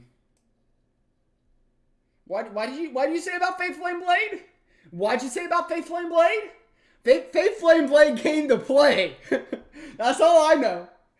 That's all I know. Faith Flame Blade said, there's going to be no 30-minute game. I'm going to take care of this myself. Faith Flame. Faith Flame Blade says, I'll show you what Enraged Talisman's like. I show you what's up there. Show you what's up there. Yeah, Faith Flame Shatters, get out of here. Faye's a top 10 card in the game. You don't know why Talisman got so popular? There you go. Clutch gets it. Clutch gets the system. Next up, a deck that won $6,000. So you can't make fun of it. It's Degen Region. A blast from the past, making it back up into the spotlight. So be the last nature deck. Ugor's like, you should skip nature. Nature won the first two. I should have skipped Deception, Control Deception in particular, because that's the only deck to lose. Control Deception is the only deck to lose. But we've got the Degen Region here. I should have only played nature. Yeah, I win this, you know it's rigged. Hey, this deck won $6,000 once. Believe! Believe! It's got a name, Degen Region. When we, for the influencer tournament, they wanted us to submit names for our decks, and I was the only one that actually named my decks. Everyone else is like, I'm playing Control War. Lame. Alright. Hopefully they're not playing Bitter Endings, or Zombies, or Anubians. I don't even know what I beat with this list. Why do I beat here? Hopefully they're not playing Gods Unchained, chat. Gloam doesn't make sense here. Faith Flame doesn't make sense here. Zombies is a good matchup, are you sure? Maybe I should have kept Faith Flame. Maybe I should be looking at my opponent's decks. I'm playing 18 different decks and not looking at my opponent's decks. We're doing great. We're doing something right. Or something wrong, I don't know. All these people spend time wondering what they should play for Weekend Ranked, and I'm like, all of the above. And Faith Flame Blade came back.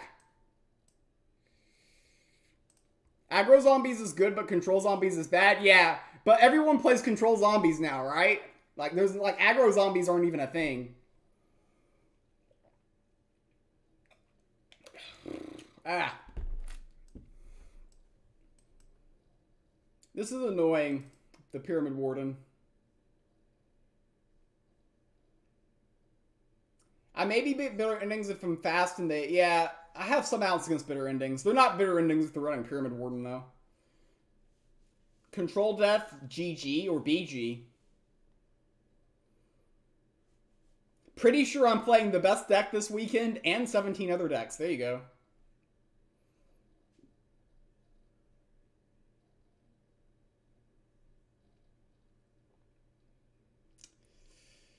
Yeah, Ava's a problem. I think the line here is to hope I hit a 50-50 and trade, and then I can Blade Fly.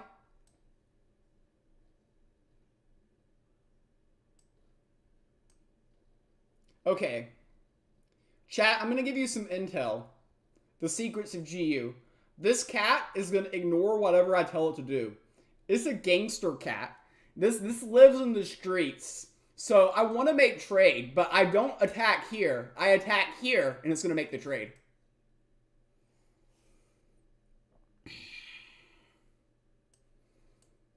I lied. I tried. I went with the speech play. It didn't work.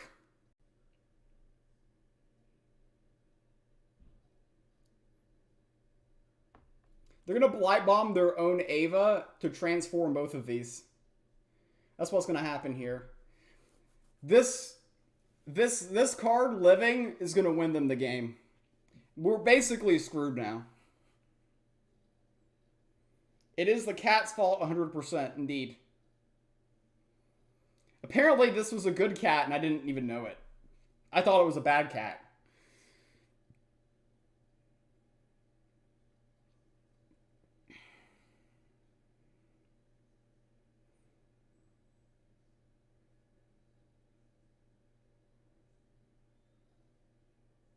Yeah, I don't get why he's... Yeah, like, I literally said that line an hour and a half ago, and it took you that long to play it? So dumb.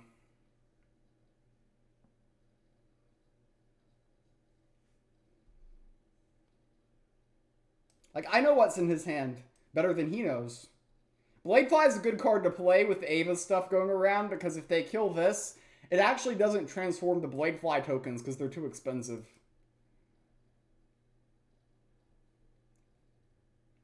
So Bladefly is a really good thing to play on that turn. But I still think we're just screwed. Yeah, like, whatever. So Faith Flame into here. One of these is going to hit here. Guaranteed.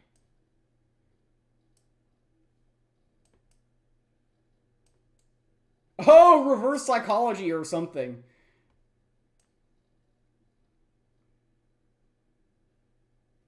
I lost with control deception.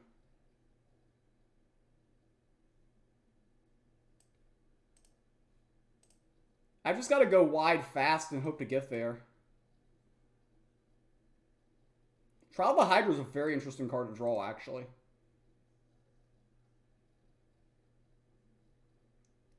I'm just going to get destroyed by Bifurcating Curse, am I? Sounds about right.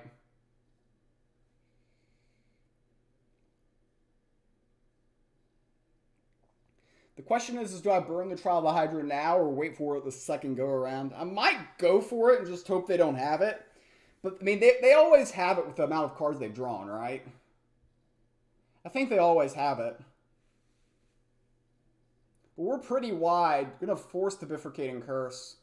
I think we're going to see him Blight Bomb or Curse to Greed the Wild Hog here to set up the Curse for next turn.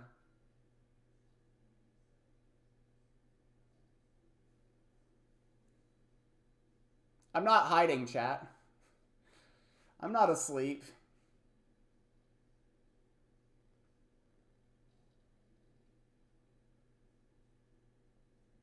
Okay, Pyramid Warden. I think we just trial the Hydra here.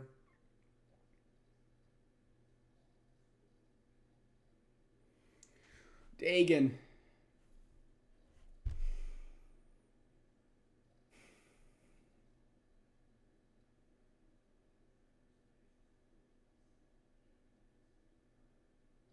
Trying to think if there's a good line here, but we just get wrecked by bifurcating in all lines.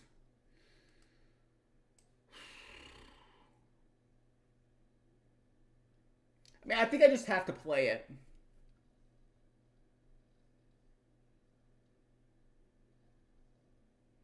There's just not much else for me to do this turn.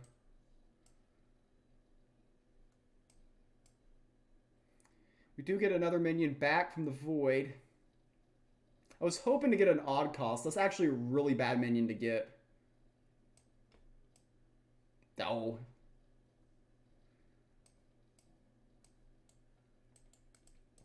The reason why this is bad is because they can just do it for evens now and they're good. We're going to see them play that instantly, chat. They're going to play Bifurcating Curse instantly right now. It's going to be so fast your head's going to spin. This is instantaneous. Bifurcating Curse.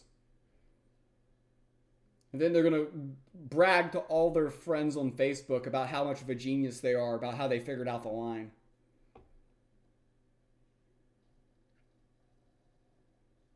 Neferu, wow. That's surprising. But also probably more effective. And they can grab this. Yeah, Neferu wins for them.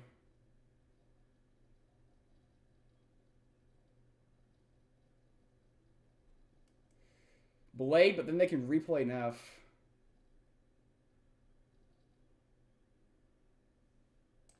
Well, I Blade because I can get to the Rune of Fire.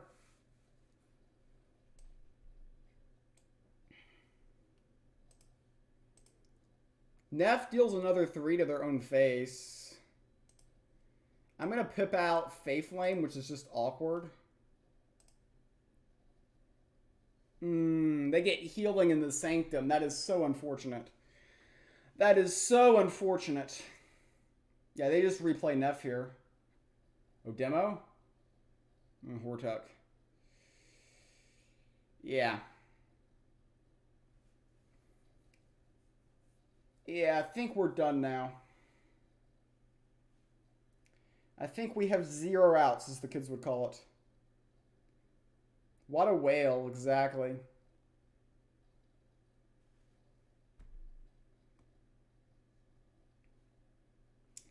Yeah, the amount they heal is just game.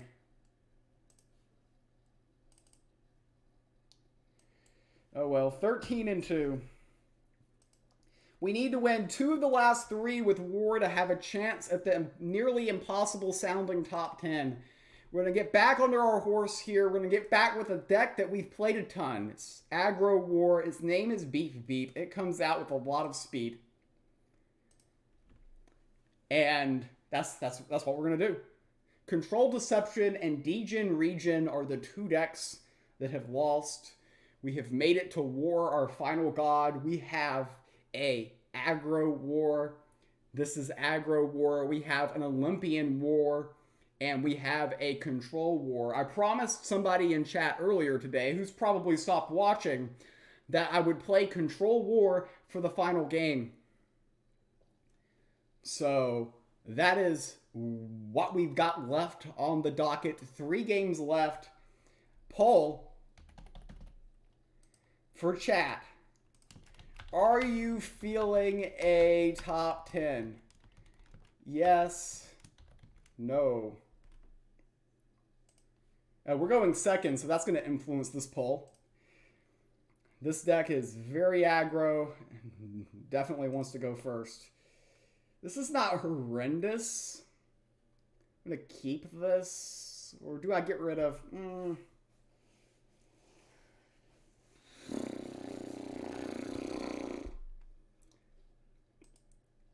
I'm digging for Imp, I'll be honest. Ah, boy, we ended up worse.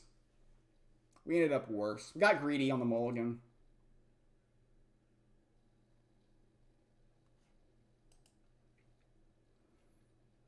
We got greedy on the mulligan there, chat.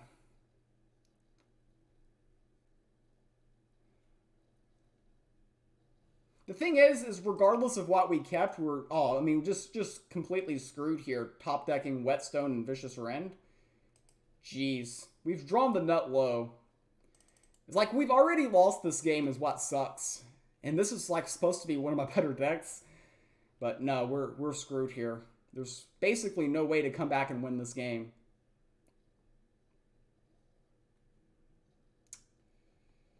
Yeah, I have to Vicious Rend the half of an Underbrush Boar. That's not value. That is not value.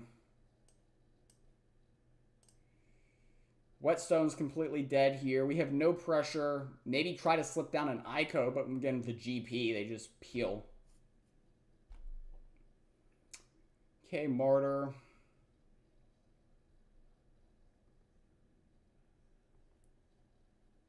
They put 1 health on that minion, which is somewhat interesting, I guess.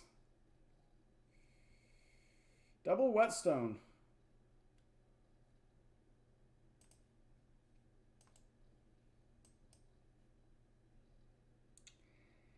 Yeah, I don't have a good line here. This just looks like a loss. It's just really bad draw. Whetstone, 2 Vicious Rends. Going second against Amazons. It's just everything that could go wrong this game has.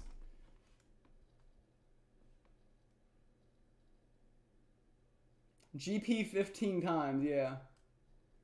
If they disconnect, it might work.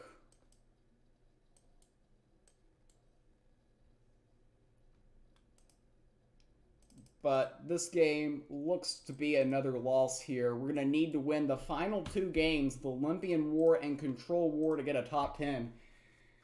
Can't believe that top 10's in the discussion, but man, it would suck to go from 13-1 to miss top 10. But we've stuck with the program. We've been loyal to what we said we would be loyal to. And unfortunately, we've reached a 2-game losing streak for the haters. Okay, next up is Olympian War. That game did not go well. Where is Olympians? Where is Olympics? I named it Olympics, not Olympians. This is just Olympian War.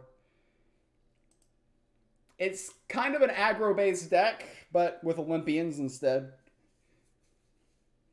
Can't get a bad draw like we got last game. This deck has less reach, doesn't really beat the control decks as well, but can definitely snowball with some of the new Olympian synergy in the recent patch, particularly with the card that fetches a couple of Olympians and gives them +1/+1 and all of that stuff. But we probably need the next 2 to get top 10. It's probably that simple. And if we don't, then, well, it will be a disappointing finish. Do we keep this in the opener? I don't think we do. Actually, no, Lycos against this matchup feels pretty decent. Ashen Child with buff and things can be pretty good. I can pass on 1 and try to wait for a buff for it. I hate passing on 1 against Hidden Rush, though. I can just play this, and if they GP, it's down tempo.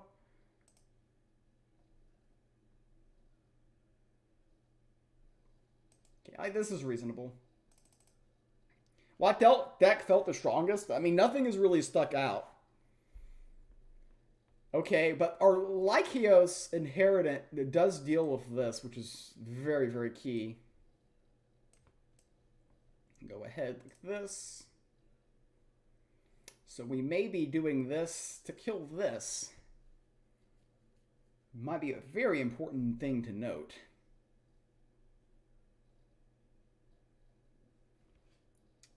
They've got, they have Lady Marcella, but we've got the Lykios, which is going to be absolutely critical for us here. I know Wolf Recruits, you'll want to play them, but you really want to slap this down with the Empower first. This is not just Empower, this is empowering for everybody here. This is a critical moment. All of those minions got bigger, but then they died. That was a huge turn, a huge Lykios, which did get the buff from the 2-1. They are very likely to Umber Arrow and kill this, but that will give us time for the Wolf Recruits. Very big turn. I'm going to go with the Rune of Strength, the best card in the Sanctum. Very big turn, very big Lycios. Again, I am expecting the Umber Arrow here. Yeah, no surprise. But it served its purpose. It already served its purpose. Okay.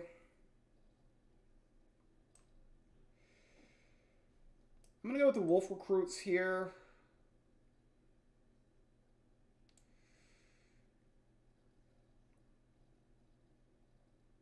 Okay, Blood Oath Binder got the buff. That's good. Blood Oath Binder is nice because it fits with the curve. Yeah, Villabesti in the chat says, you know, get the Rune of Strength, you win. And according to Villy, he's a big fan of that. This giving my Olympians overkill is pretty annoying for Hidden Rush, which likes to hide things. The overkill can be very, very problematic for our opponent.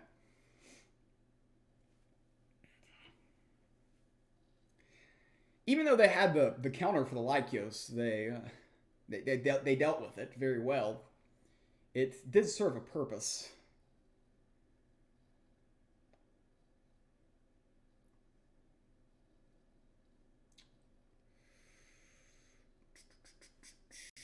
Part of me just wants to play this.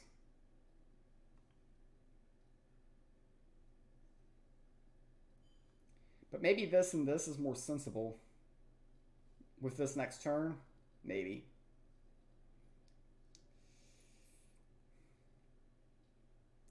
I mean, I think I can basically do whatever here, right? Peel this.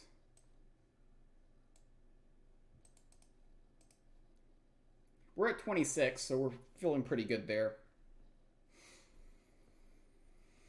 If this runs into here, we give overkill to our stuff. That probably kills this.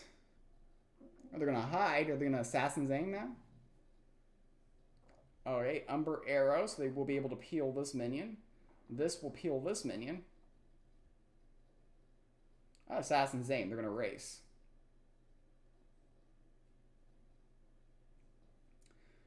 Unfortunately for them, I think they're too slow.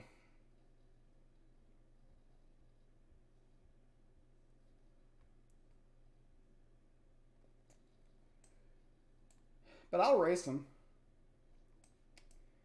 I'll put out the second front line here. And we'll just say, okay, you want to race? I'll race. I'll race you, buddy. The race is on. They got to deal 19 this turn, which can be very difficult at times. All right. One game left. Potential top 10 on the line. One of the unlikeliest top 10s ever. And it's going to all come down to Control War. Is Control War an actual thing? That's going to be the question. Can it get it done? This is classic Control War. You don't see Carnage sweeps anymore. We do still have Devouring Blades.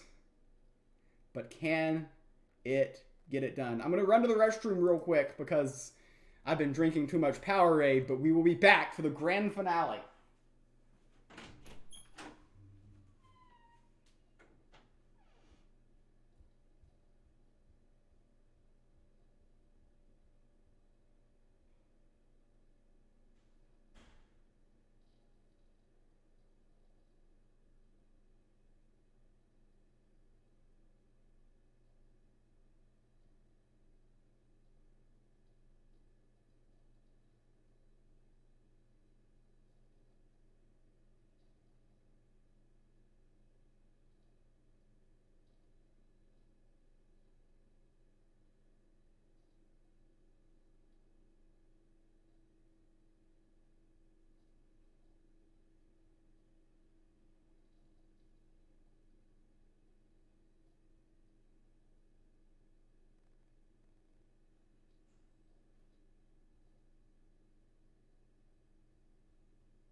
All right, here. Control War, no Carnage sweeps. Here we go. The final game. Can we get there? Can we do the improbable? Nobody thought that this would be a weekend ranked where we'd be putting up a big number. But people are just generally not good at thinking. We do have Soul Survivor, so there is removal. But the question is can Control War get it done under pressure? There's been many top 10 weekend ranks with Control War being at the helm. But Control War has never felt this much pressure. Letting down its brothers. Coconut Light getting it done. Amazon's Control Nature one. Got 2 nature decks in the winner circle. Stormfield, a part of this weekend ranked. We have so many decks, a part of this teamwork experiment. The question here is, can Control War seal the deal, get 15 wins? 15 wins could be top 8. Actually, very likely, given with a lower player count as of recently. But we're queuing in to death. Hopefully it's not bitter endings. It is, hopefully, I don't know what we're hoping for. I think Sifu would keep Blade of the White Flame. It's actually pretty good against Cursed Obelisk. Imp in opener is interesting. Against, like, Death, though... Against Death, it's questionable. Savage Strike is very good in this. I think we just full keep. It's just weird to full keep that. It's just like, do you ever mulligan the Imp in the opener? I mean, maybe it's just bad in this matchup. Oh, it's...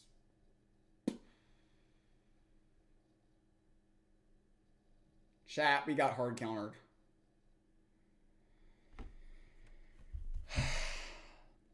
All this way to get hard countered.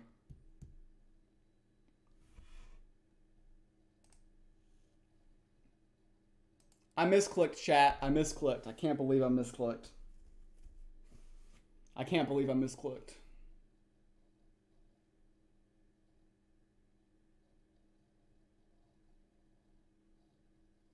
I'm just kidding. I didn't misclick. I got creative. I gave him a 2-for-1. We have to obliterate that minion.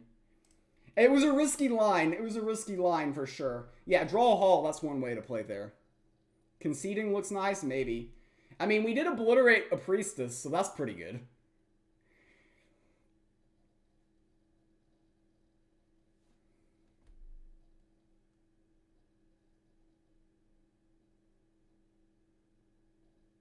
I think we just pass here, but this is cringe. We'll talk some healing if we can get to it, but...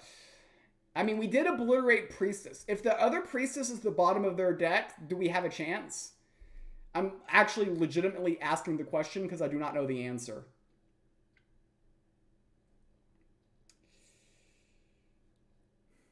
I think I Blade to look for cards.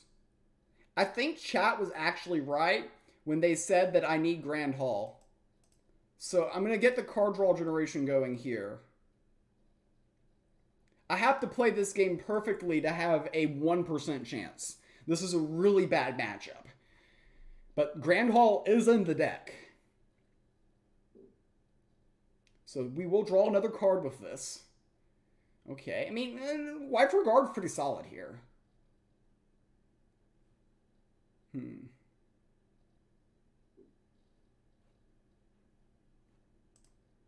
I get back Blade. I think we just have to peel this.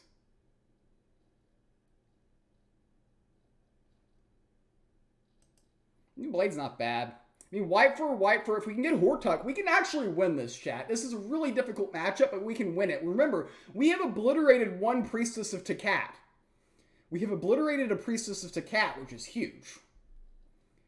Don't need to understate that. Go ahead, get out a white fur here.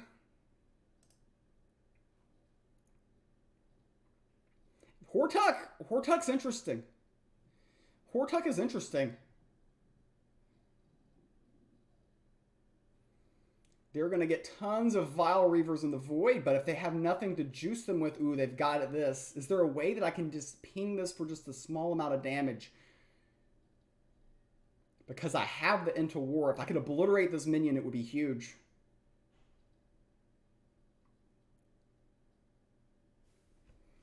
It would be huge if I could obliterate it. Destroy a random creature. Doesn't do anything for me.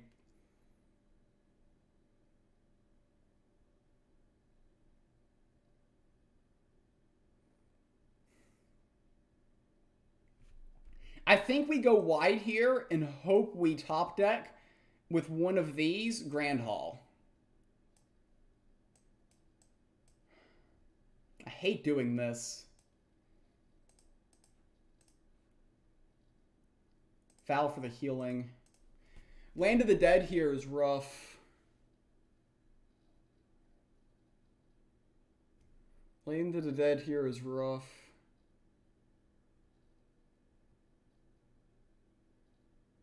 So they got Light Bomb.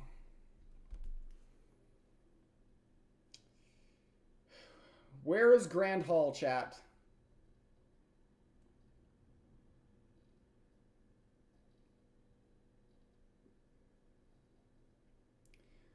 We Hortuck and we gain Leech.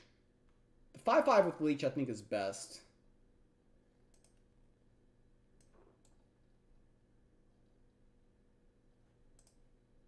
Because it can't get Light Bombed. This can peel here. We're actually threatening a decent amount of damage. We have chances here, chat. We've got chances. They could kill us here. They could absolutely kill us here, but we're asking some questions.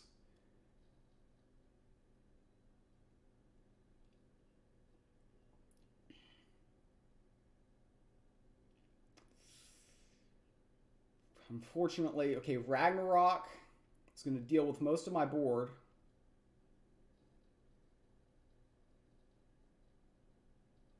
And Curse to Greed will kill that.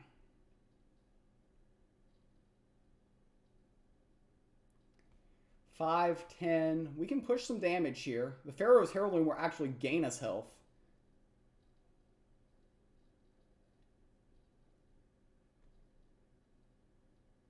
Okay, Ico.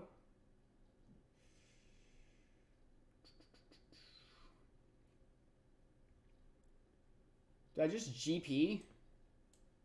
Like, how do they kill us? If we just leave them with no minions.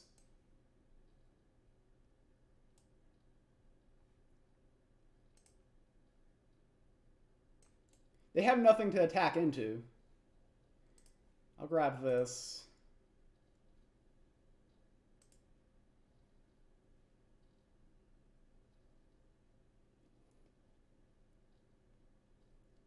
I mean, they have nothing to attack into here. So, Land of the Dead isn't a clear-cut solution for them. That is Frontline. And that is also Frontline. That is a very weird line, actually.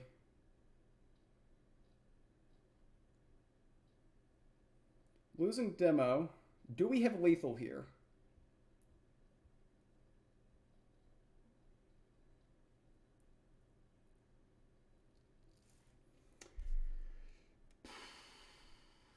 We can obliterate one.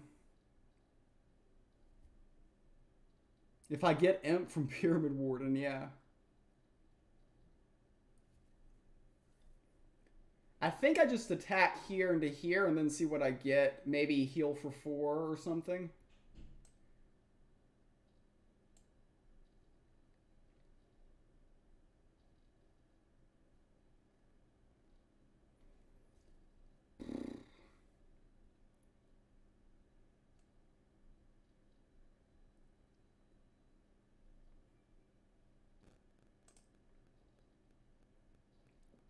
I think the Devouring Blade's still the best play. It's just really hard for them to kill only a 3/1 minion in play.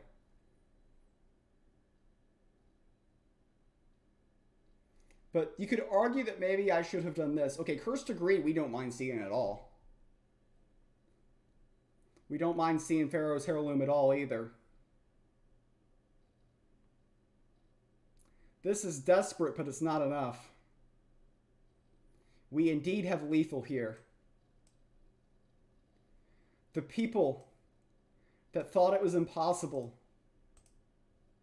All of you thought it was impossible, but we've done it! 15 wins! Playing 18 different decks! We might have had one of the most unlikely top 10s in GU history here if this holds. Wow. I did not expect that coming today. First time we did this, we got 6 wins. Today we get the redemption, 15.